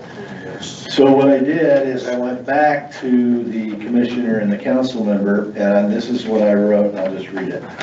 What's true for me is to be certain the council is in compliance with IC Code 6-9-14, Section 2, which reads, a county that imposes a tax pursuant to Section 6 of this chapter shall create a 5-member convention and visitors commission, referred to as the commission in this chapter, whose purpose it is to promote the development and the growth of conventions and visitation in the county. Question number 1, where are the governing documents of the CBC? Question number 2, how do these governing documents define development and growth of Brown County? And then question 3, what factors or criteria are used in determining whether the CBC is staying within the spirit of the governing documents? Well, what I discovered is there are no governing documents, period. So, you know, when I realized, and you read, and as I stated to Kevin this morning, when you read the law, or not the law, the statute, which I got a copy of it right here, a member of the commission who knowingly approves the transfer of funds to any person not qualified under this chapter for such a transfer, or approves the transfer for a purpose not permitted under this chapter, commits a level 6 felony. Well, when I read that, I'm thinking there is no way in the world that I would ever take a position on the board for the CBC. And the reason I wouldn't take a position on the board for the CBC is there are no governing documents that speak specifically how do we make decisions to allocate this $1.7 million. So I got on the phone, talked to Gary, the president, and the only thing that what I'm requesting the council do is discuss this, and the only thing that I'm requesting the council do is to simply make a decision this evening that we want to create governing documents for the CBC. I'm not trying to solve anything. I'm not trying to, but the first thing we have to do as a council is we have to make a decision that we need to create governing documents. once we make that decision this evening, then whoever wants to go down the road and get a group of people and start working on how this document is supposed to read, you can do that, because I don't even know if I want to be involved in it. But that's where my mind is. That's how it got started, and that's why we are where we are right now with this agenda item. I absolutely agree. Okay, and we've talked with Kevin, and he says he's on board to work this up, so we will develop that. Kevin Hall from the CBC, he's the president there. Good. Okay, wait a minute, don't drop it. I'm gonna make a motion tonight, okay? Hopefully somebody will second it. I'm gonna make a motion that we agree to begin the process of creating governing documents for the CBC. That's my motion. Second. Okay, made and seconded. Your discussion? All in favor, say aye. Aye. Aye. Darren? Yes. Judy? Yes? Scott? Yes. Gary? Yes. Patrick? Yes. Joel? Yes. Jim? Yes. Okay.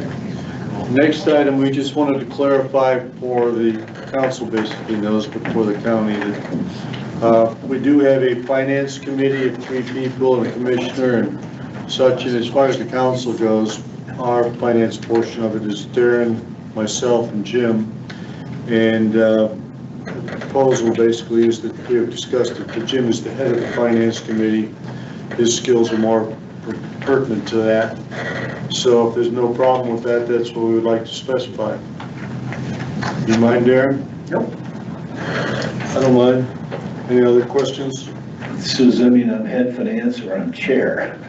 Well, there's a few different names for you, I think. You can't say that here. There you go. All right, so let's move on. Okay. There you go. Solid waste, finally got to you, Phil. Resolution to appropriate $8,750 into the budget that was a result of Brown County Community Foundation grant award. You want to tell us, or just, this money, I'll read that part. This money will be used to refurbish 3 of our large green recycle bins we place in the field. I'm going to do the other part for you. Well, in the appropriation, just went over, Gary, it's R2520, 2025-1, which was approved prior to this meeting by our own solid waste district board. It's for $8,750, which is a grant amount we won from the Community Foundation. And again, they'll be used to refurbish some of the large green satellites we put in the field, which are in bad need of repainting and metal fab work. So right now, we deposited that in our general fund. We just need to move it to general maintenance and repairs, and that's it. That's the resolution. All right. Your resolutions, mine, they've been reviewed by council. The verbiage is sound, as far as legality goes. Susan, you've reviewed this, Susan? So, yeah, so you have an emergency transfer resolution in front of you for this. I apologize. I don't know if he's talking about the additional appropriation of the emergency transfer. Moving the $10,000 is an emergency transfer, so you have a resolution in front of you. The 8750 grant is an additional appropriation that's also covered under your additional appropriation ordinance, but that also has a county general thing on it as well. So you're kind of mixing a couple of things here. So there's the additional appropriation for 8750, and then the next one is the resolution. It's for 10,000. Emergency transfer, so it's just. That's a reappropriation from one fund to another.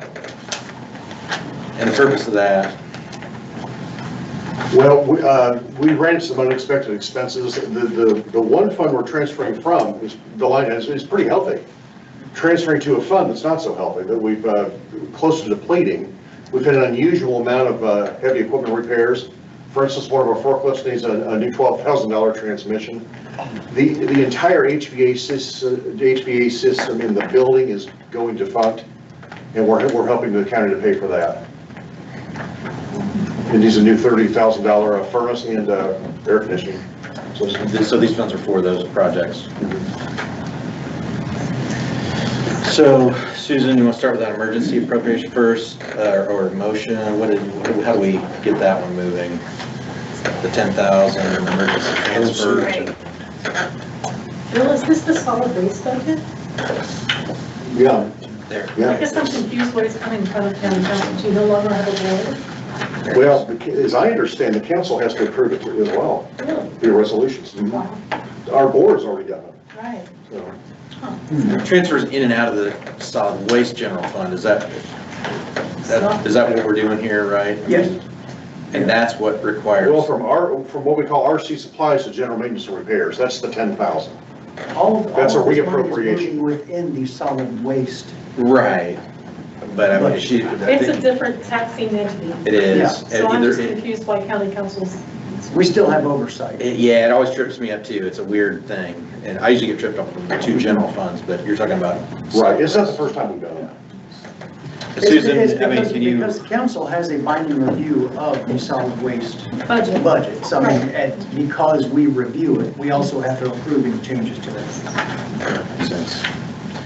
All right, so if we start with that 10,000 emergency transfer, Mr. President here, don't want to get ahead of you, but. That's your council bill number 7. The resolutions, it should be, is it not in your packet? There's two. Should be. There's one, what else is this? Which one you got? I don't see the one that you have. Yeah, right here, 10,000. Yeah, yours, we don't see that one. Yeah. Pass that over. And this, is this from you, Phil? Is that what we're looking at here? That's what his board Okay, passed. okay. That one's yours, it looks like maybe. That is ours. Okay. Yes. And then we got this one from Susan. Looks like maybe is that. But the amount should match. Well, we got 10,000. 10,000, 10,000. Well, we, Susan just passed one around. correct. So that's just for the 10,000. What about the 8750? That's You got on your another one? additional appropriation ordinance. Well, that's 8750 and the 12? Yes. Okay, and that's gonna cover, that should cover everything we've got here. Yeah. Okay. All right. So these are all. Yep. We'll leave it in this one. Okay. So 10,087. Did you take a motion for the 10,000 transfer, Mr. President? Yes, resolution, no, not sure which number that is Let's based go on. with Sandy. With Sandy, Let's go 2025, 07, 21, 000, or 005. Fine, okay. So we need to read it now that in addition to what he said? Right. I mean, and you just need to read it one time. It's only a resolution. It's only passed one time. Okay, Voted on council, one time. resolution number 2025-07-21-005. Council bill number 7, 2025, a resolution to transfer monies within the solid waste district budget of Brown County, Indiana. Be it resolved by the council of Brown County, Indiana, section 1, that for the expenses of the county government for the year 2025, the following sums of money are hereby transferred out and set apart out of the specific funds herein named, and for the specific purpose herein named and specified, all subject to the laws of the state of Indiana governing the same. Such sums herein shall be held to include expenditures authorized to be made during the year 2025, unless otherwise expressly stipulated and provided by law. Section 2, that for the said fiscal period of 2025, there is hereby transferred within the solid waste district budget of Brown County, Indiana, the following.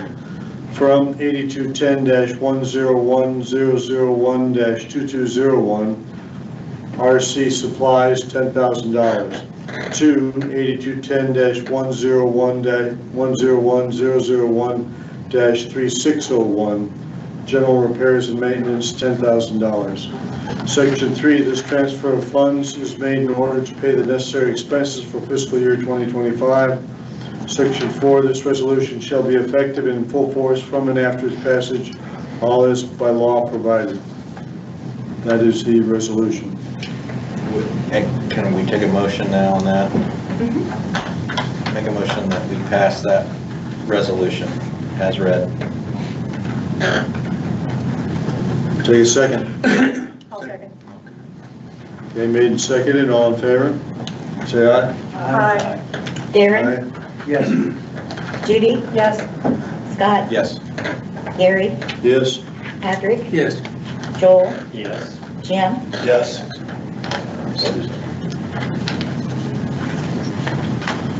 Okay, next is the appropriation for the 8750.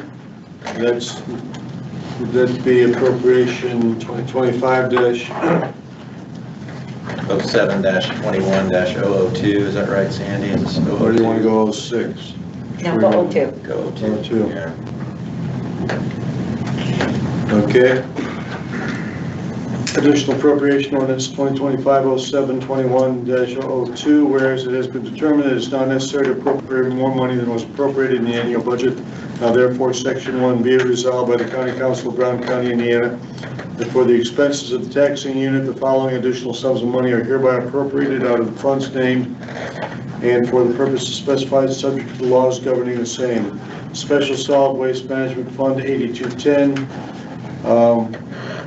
4,000 capital outlays, 8750 is the amount. Total Special Solid Waste Management Fund 8210, 8750. That is the resolution ordinance number. Yes. And you may as well do your general fund at the same time too. I mean, it's all in the same, Say that again. Do the what? Oh, your general fund. well, now, so we've got this 8750 here and 8750 here, which Yes. is your general fund. So the one Should in we your right scrap- hand is from solid waste, that's what their board passed. The one in your left hand is your additional appropriation ordinance that has both solid waste and general fund on it.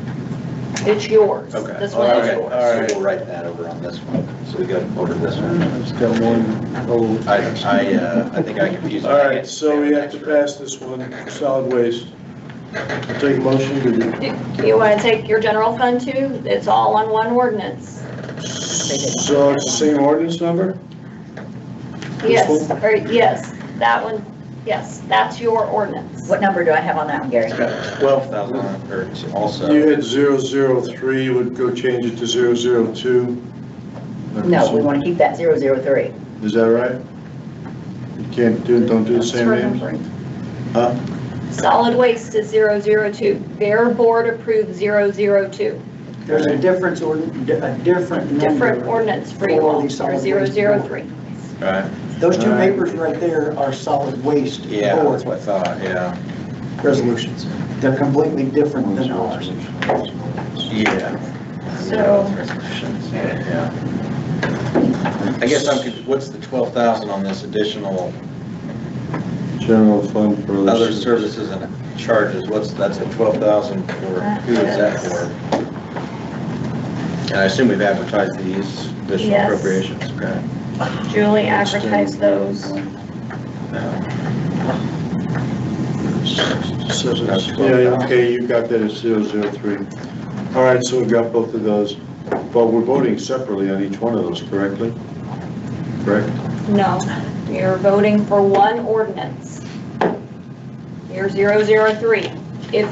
That's why there's this approval section over here. If you don't want to approve 8750 for solid waste, then you change the number to what you approve over here. What you see is what was advertised, right? This is the amount that they advertised. You don't have to approve everything they advertise. You just have to note over here on the other side, the next column, how much you're actually approving. Right. This is different. This is different. We just got, sorry, we got a little sidetracked by the lower ones. Yeah. But Susan, the 12,000 Out of general fund. Where does that, what is Right, that? that's your other services and charges. That is the assessor's office. Oh, that is the This- below. Okay. That was advertised, discussed last week and advertised, last month and advertised. So I guess, Susan, I assume you're not here for your health. You probably want to talk about this, right? She talked last time. Well, but yeah. You can if you want. I'm not sure we want to just throw it in, Susan, before we talk about it, especially if you've waited this whole time to talk about You that. have questions with the assessor? Absolutely, that's why she's here. Yeah, do you want to say something about the 12? We'll move on. It'd be a good time to get it put through here, Absolutely. get you out of here. You're almost done anyhow. And it's not even 8:30 yet. That's great, right? See if you can. What a great attitude. See if you can extend it. You know, that's. Well, I'm wearing a sunny color today. All right, so as I did review, and it was advertised in June, I believe, I'm asking for additional appropriations in my reassessment fund. I have 2 projects to fund. Because of the tornado that occurred in Van Buren Township, May 16th of 2025, we need approximately $5,000 so we can do a special reassessment of those homes that were affected by the tornado. And another $7,000 also from the reassessment fund to my appraisal line. We have a commercial appeal that is going in front of the State Board of Tax Review.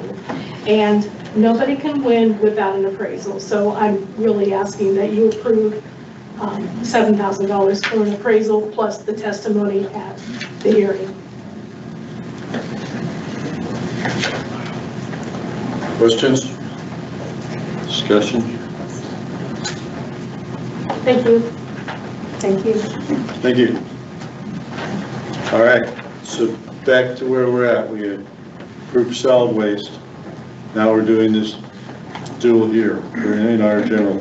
Well, we're doing both. You're taking a motion to now we approve can this do- ordinance. Right. Which includes both Which solid includes waste. both. Right. And, And that is, Yeah. so we need to read this ordinance. Correct. Yes. yeah, Additional appropriation ordinance 2025-07-21-003, County Bill number 8. Whereas it has been determined it is not necessary to appropriate more money than was appropriated in the annual budget. Now therefore, Section 1 be it resolved by the County Council of Brown County, Indiana, that for the expenses of the taxing unit, the following additional sums of money are hereby appropriated out of the funds named and for the purposes specified subject to the laws governing the same. Solid Waste Management Fund 8210, line 40,000, capital outlays 8750 is the amount. We need to approve that, and the total is Special Solid Waste Management Fund 8210, 8750 is the amount. General Fund 1,000, the line number is 30,000. Other services and charges for 12,000 is the amount, and the total is General Fund 1,000, 12,000 is the amount. We're willing to take a motion to approve these. I'll make the motion to approve the ordinance number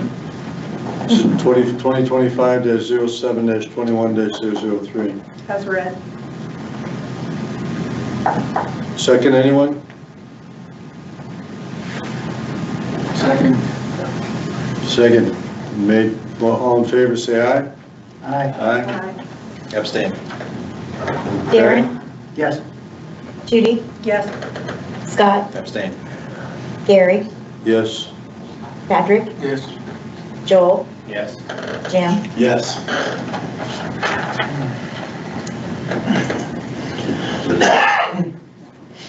You're reading it a second time, title only, You abstain or just just You the, abstain? just the total amount. Yes, that's okay. I gotta read that again before we go ahead. Sorry. Okay, second reading for additional appropriation ordinance number 2025-07-21-003, Council Bill 8. We can't have our second reading because we didn't have a unanimous vote. We didn't have a unanimous approval. It doesn't, his abstention doesn't count. Okay. All right, is that all I need to read? Yeah, so solid waste 8210 is the 8750, general fund, your fund 1000 is the $12,000. Correct. Those are approved. I think I'm gonna second. You need a motion and second and a vote. We didn't need the motion. Motion and second, anybody? I'll make the motion of Second reading. second read of number 07-21-003 from 2025. Okay, motion made and seconded, you say? All in favor, say aye. Aye. Abstain. Darren, Yes. Judy, yes. Scott, Abstain. Gary, Yes. Patrick, Yes. Joel, Yes. Jim. Yes. All right. We can move on. I trust. I hope. One more item. Resolution authorizing application submission and local match commitment, ARA commissioners for body cam. I'm not here for body cams, but I'm here tonight seeking your approval of a resolution for the owner-occupied rehabilitation program. This is something that is a requirement for the application, and this resolution does two things essentially. It allows the president of the Board of Commissioners to sign off on a grant agreement between the state and Brown County, and then it commits the local match amount as we discussed at the July or June Commissioners meeting, and then the work session on July 3rd. So I just need your approval tonight to move forward with the application. A public hearing will be scheduled in the next couple of weeks. The round has already started, so applications are due August 15th. If this is something that you want to table, we will miss this application round. So I just want to make you aware of that in tonight's decision as well. Thank you. Yeah, I was mistaken. The body cam's another item. No, it's not. We're gonna do body cams. Yeah. So, any questions for Whitney? What was the amount again that we had to come up with? 55,000. And there is the prospect of grants. That's the question. Are you promising her 55,000 and what fund is it coming from? Because those are the two blanks that we didn't have an answer to before. Okay, well, here's your answer. First of all, Gary, you and I had a conversation about this with the Finance Committee, and we talked about having a 50-50 split with the Brown County Community Foundation. Does that still stand or no? It's an option we're going to pursue. They can't guarantee it at this point. So can you operate off a resolution that we've got a 50-50 split? Or do you have to have a full commitment from us on the 55K? So, I need to know the dollars amounts and the funds for the public hearing, and I don't want to commit the foundation to a 50-50 split if their board hasn't approved it yet. They have a meeting on Monday, July 28th, and Alice requested a letter from the council written by Gary requesting 50% of those funds, but they would need to vote and approve it.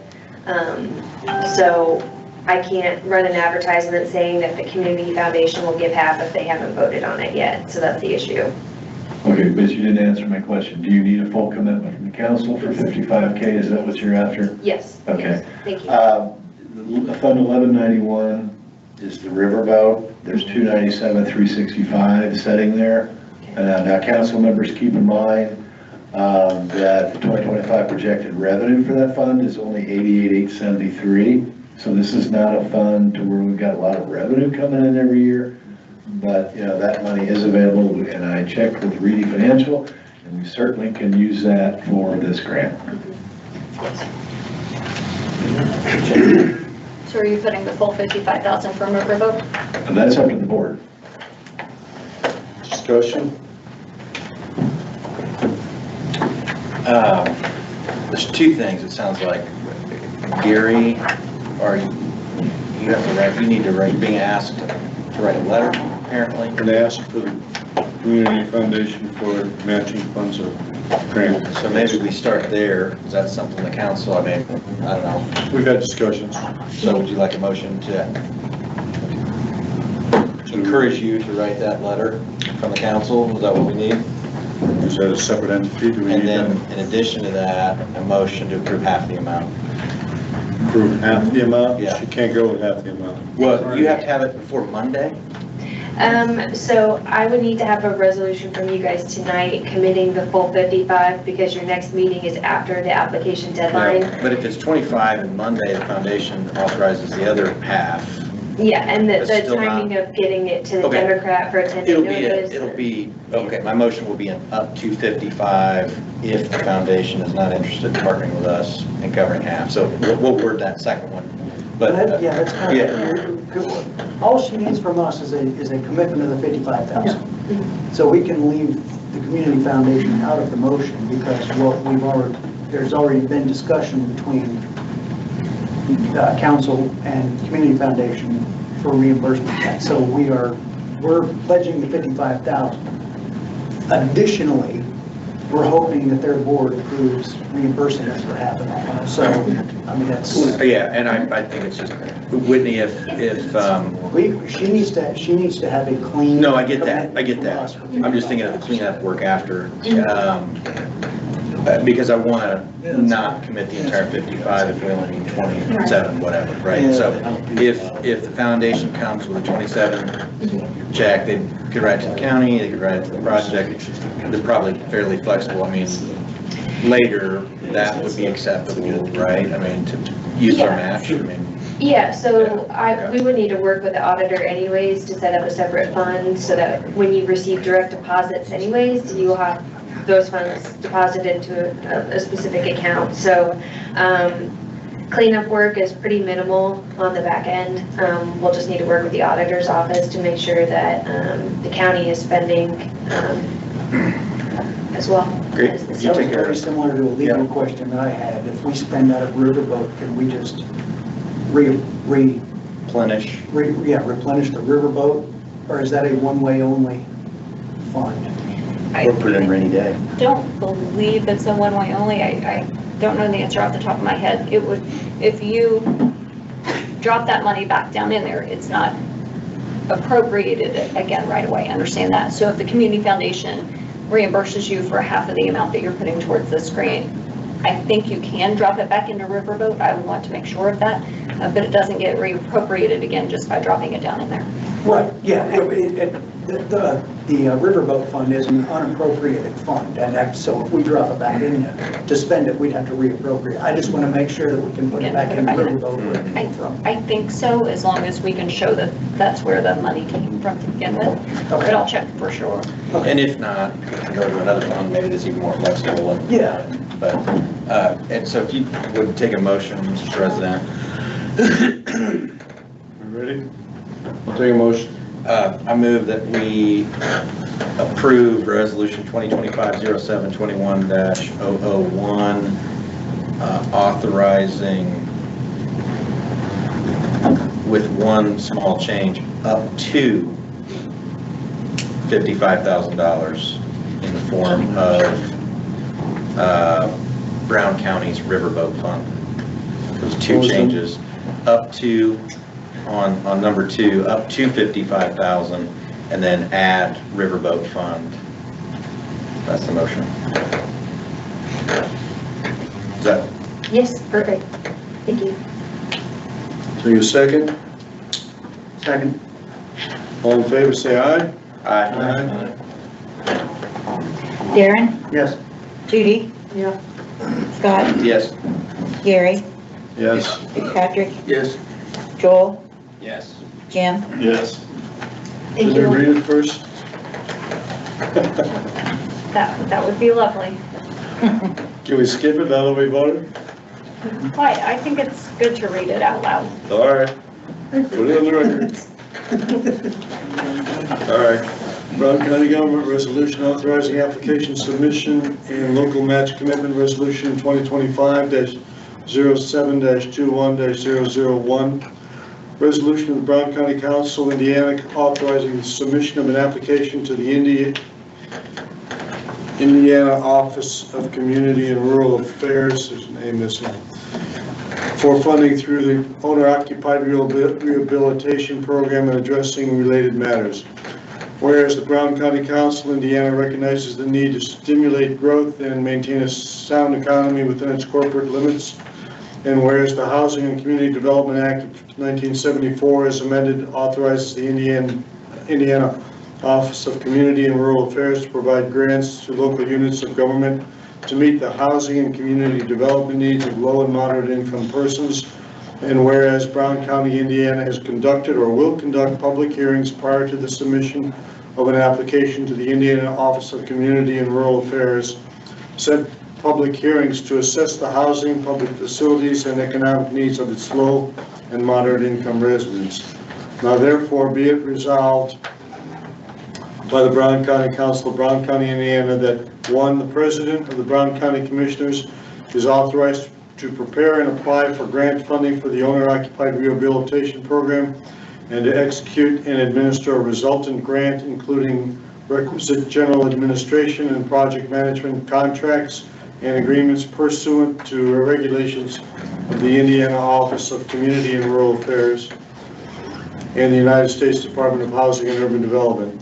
2, the Brown County, Indiana, that the Brown County, Indiana hereby commits the requisite local funds in the amount of 55,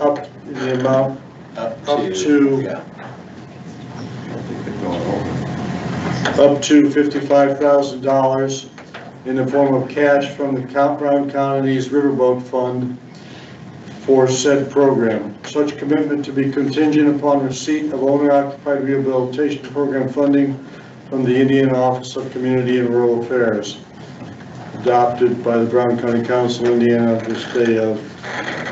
Whitney, one real quick question, because I glanced at this program, was kind of surprised at the qualification, income limit qualifications. Would you advise the public who's eligible by income level? Sure. Just briefly. So in the presentation I shared with you all, the line you want to look at for threshold is the very bottom, which is 80% of the area median income. Because of Brown County's proximity to Indianapolis, you actually use Indy metro area income limits. And if I recall, for one person living in a household by themselves, it's $62,000 or less. So it's pretty high. I think it was the right thing to pursue the max. I think there's going to be a lot of interest in this program because the income limits are rather high. What's 2 people? 2 people is probably close to 70, high 60s, low 70s. So I don't want to say for certain, but right, yeah. Okay. So 62, yeah, that's a. And the entire tourism industry is an example. The service industry would qualify, right? So Government employees. Service, yeah. A lot of government employees, not all, but yeah. So pretty, and would government employees be eligible? Yes, yeah, anybody who lives in Brown County is eligible as long as you meet the income requirements. We are limited to 4 types of repairs. That's roof, HVACs, water heaters, and ADA ramps leading up to your home. So what we do is we verify your income, we do the home inspection to make sure we can actually do the work, and then we have to go through a bunch of approvals from the state, and then we're able to, at no cost, make those repairs to the homeowner. As part of our application, I recommend putting together a wait list of homeowner applications, so we'll make those available to folks with your approval and promote this program and show that there's a need in Brown County. I met with the foundation to kind of feel out this program, and I got connected to some, really good folks who can help put together a wait list or, express need or write letters of support, which I very much need. So. I had 2 other questions. I think I asked this at a work session meeting or some time. We're limited on the number of OKRA grants we can have open. Is this going to interfere with anything foreseeable? And does that only apply for the year that the grant? So to be eligible to apply for other OKRA grants in the future, we would just need to reach construction. So that means we are building on homes, and we're not just applying for multiple grants at the same time. So normally we've been able to achieve that in 6 months after award. So find out in September, March of next year, if you wanted to apply for another OKRA grant, you could. Okay, so at that point, because it's still 3, we can only have 3 OKRA I believe so. I think they even increased it for counties recently, but I think 3 is a good number. Okay, so there's nothing that this is going to interfere with that the commissioners have? No, not that I know. Okay, and the other question is, what happens if all of this grant money does not get used? We would have to send it back And to the state. What's the timeline for that? The project timeline is 18 months. Okay. So, we want to have people lined up and ready with their income verification. I've never had to do this, but you can request an extension if you need to. But the last thing the state wants us to do either is send back that money. So we'll try to spend as quickly as possible. And if any of the money does go back, what happens to our matching? Is it prorated, or is it we put the 55,000 match in there? I would imagine it's prorated. When I make draw requests, I have to put the percentage the county has put in for that as well, so, yeah, I'm not sure, to be honest, sorry. Oh, it wasn't a trick, I was just, it was Yeah. something popped into my head. No, good thought, thank you. All right, so unanimously, do we need to read it again? Nope. Resolution? It's a We're resolution. good? It's fine. Thank you. Thank you, Whitney, very much. You've done a great job. Okay. Whitney, can rentals be included in that? Like, No. they cannot, okay, there's gotta be an owner occupied. Yeah, no LLCs, no rentals. If you live in a trailer, you need to have a deed showing that you own the land that your trailer is on. We'll do income verification requirements, so verification of employment, assets, property taxes are up to date on mortgage payments. You need to have home insurance. Those are just some of the paperwork items that they need to put together. Thank you. Okay, I believe that's it. Sorry, I just need a little clarification because I got lost in the conversation about CBC governing documents. Right. Where does it talk about their governing documents? Is that in their statute? You don't have it. What are you talking about? None are required, I mean, by state statute, right? Well, but the powers of the commission are to make rules and regulations necessary for the conduct of its business. So, I mean, you guys are saying, let's create governing documents. You're gonna be looking to me to do that. I don't see No, governing. we're not, no, we're not, no, we're not. No, we're Well, I not. don't see governing documents in their statute. I'm just trying to clarify. The vote and the decision is to create governing documents over the CBC, so that board has some documents that will cover, okay, their decision-making process with regards to how they allocate resources each and every year. The problem with the statute is it's extremely vague. Okay. Okay, so in that statute, development and promotion, first and foremost, need to be defined. Okay? So what I'm asking and what we voted and approved was for the CBC council members, commissioner members to develop a little team so they can begin to go through and walk through and decide how they want that document to read. Okay? Okay. That the CBC will pass? Yeah, the CBC will, well, no, the CBC and the council will pass. Okay. And we can get, and if you want, we can talk about this offline at a later date about state statute, if that's what's in fact you're referring to. Well, I mean, are you referring to state statute? I am referring to state statute that the powers of this, Okay, of the we can commission talk are. about that at a later date, offline, all right? And this is part of the detail that we've got to get into is to figure out how we resolve this issue. Okay, well, let me just finish. The powers of the commission are to make rules and regulations necessary for the conduct of its business. Just throwing that out there. That's by statute. Okay, by statute, we don't have to approve a dime either. We don't have to allow them to spend any money. I'm not arguing with you about this. I'm just saying, you want clear roles and responsibilities. It's very clear in the statute that that's their role. And that's fine, I'm not, that's not up for debate, I'm just, but it needs to be done. Okay. I mean, we created the innkeeper's tax in 1984, they've been operating for 45 years with absolutely nothing in place. So, I mean, Okay. I just want to be clear about, Yeah, you want very defined roles and responsibilities. The statute very clearly says. I understand that, I understand, I've read the statute, I understand how to interpret the statute, so it's, right. So tonight, the decision was just simply made to, we need to move forward, and this needs to be done, that's it. Okay, and how we get there isn't really relevant, it just, there needs to be something. It is if it's not your It job. needs to be in place for a governing document for the CBC. So for example, the council has to approve the budget, do they not? In that state statute, it also states that the CBC board has the responsibility to gather financial documents from the CVB or any other not-for-profit for that matter. And we also have the right to be able to review those documents, do we not? Yes. Okay, none of that's being done.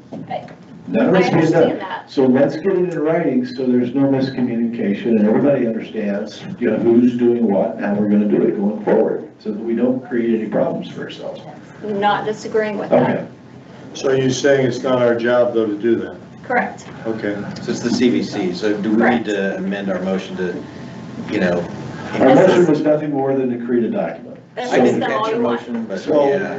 they submit documents, we accept or just don't accept them. So they had to revise them if we don't accept them. So we have oversight over them, apparently is what you're saying. Let me That's what kind you're of saying, the way it has to work. We don't have any summarize, documents. I think what Jim was saying is, we approve their budget, and they have nothing, they have no guidance to go by on what we're going to approve. Correct. So we just need to set some guidelines for ourselves and saying, this is what we expect from you as the CBC, and this is what we will approve, and this is how we want to work together going forward, correct? Correct, we're big in general, and it's like Tim brought up on the fact that Tippecanoe County may say something like, okay, 40% goes to the CVB. Boom, we don't have that, we just, it's vague and open. So this is some of what we want to do is put those parameters in there to have better understanding of what's going where and why. Is that, but you're saying it's the CVC who's supposed to do that, and do they have to then submit it to us for approval? No. No? No, but we can have input on that document. Yes. Thank you. Right. So that's all I ask, is that the council has input on the document and the creation of that document. Yeah. The CBC has to pass it. Right. All right, so that's in the record now. So, I believe we're done now. Motion to Maybe a adjourn. question? Nadia, is there a question? Was there? Maybe a question. Go ahead. I just have a clarification question. Curious, the last line on the agenda, that you approved $7,000 for a reassessment fund for a commercial appraisal. And so that's our tax money, $7,000 for this commercial appraisal that has to be done for this commercial appraisal. But it doesn't say what the commercial appraisal is for. So can we find that out? Mary was out there, go ahead. No, you can't. That I asked Mary, and she said she didn't know if she could tell me. she can't. She can't. All right. But it was our tax money, so I thought maybe I'd like to know. No, things that are going in front of the IBTR are not public record. Okay. Because it's So still under she litigation. can't, correct. She can't disclose what property it's on. Okay. Thank you. But you guys know, right? I don't, that's why I abstained. I have no idea who it Because you is, or approved what purpose, you know, $7,000 to the situation is, so I didn't feel like I could. We've been apprised of it, Scott may not have been there at the meeting. Wanted you guys to at least know. Yeah, we know. Okay. No, they don't. We don't. This No, council doesn't we know. can't. We can't know. We can't, right? We can't, well, so we don't know. Who is this that's doing this? And, so I don't know.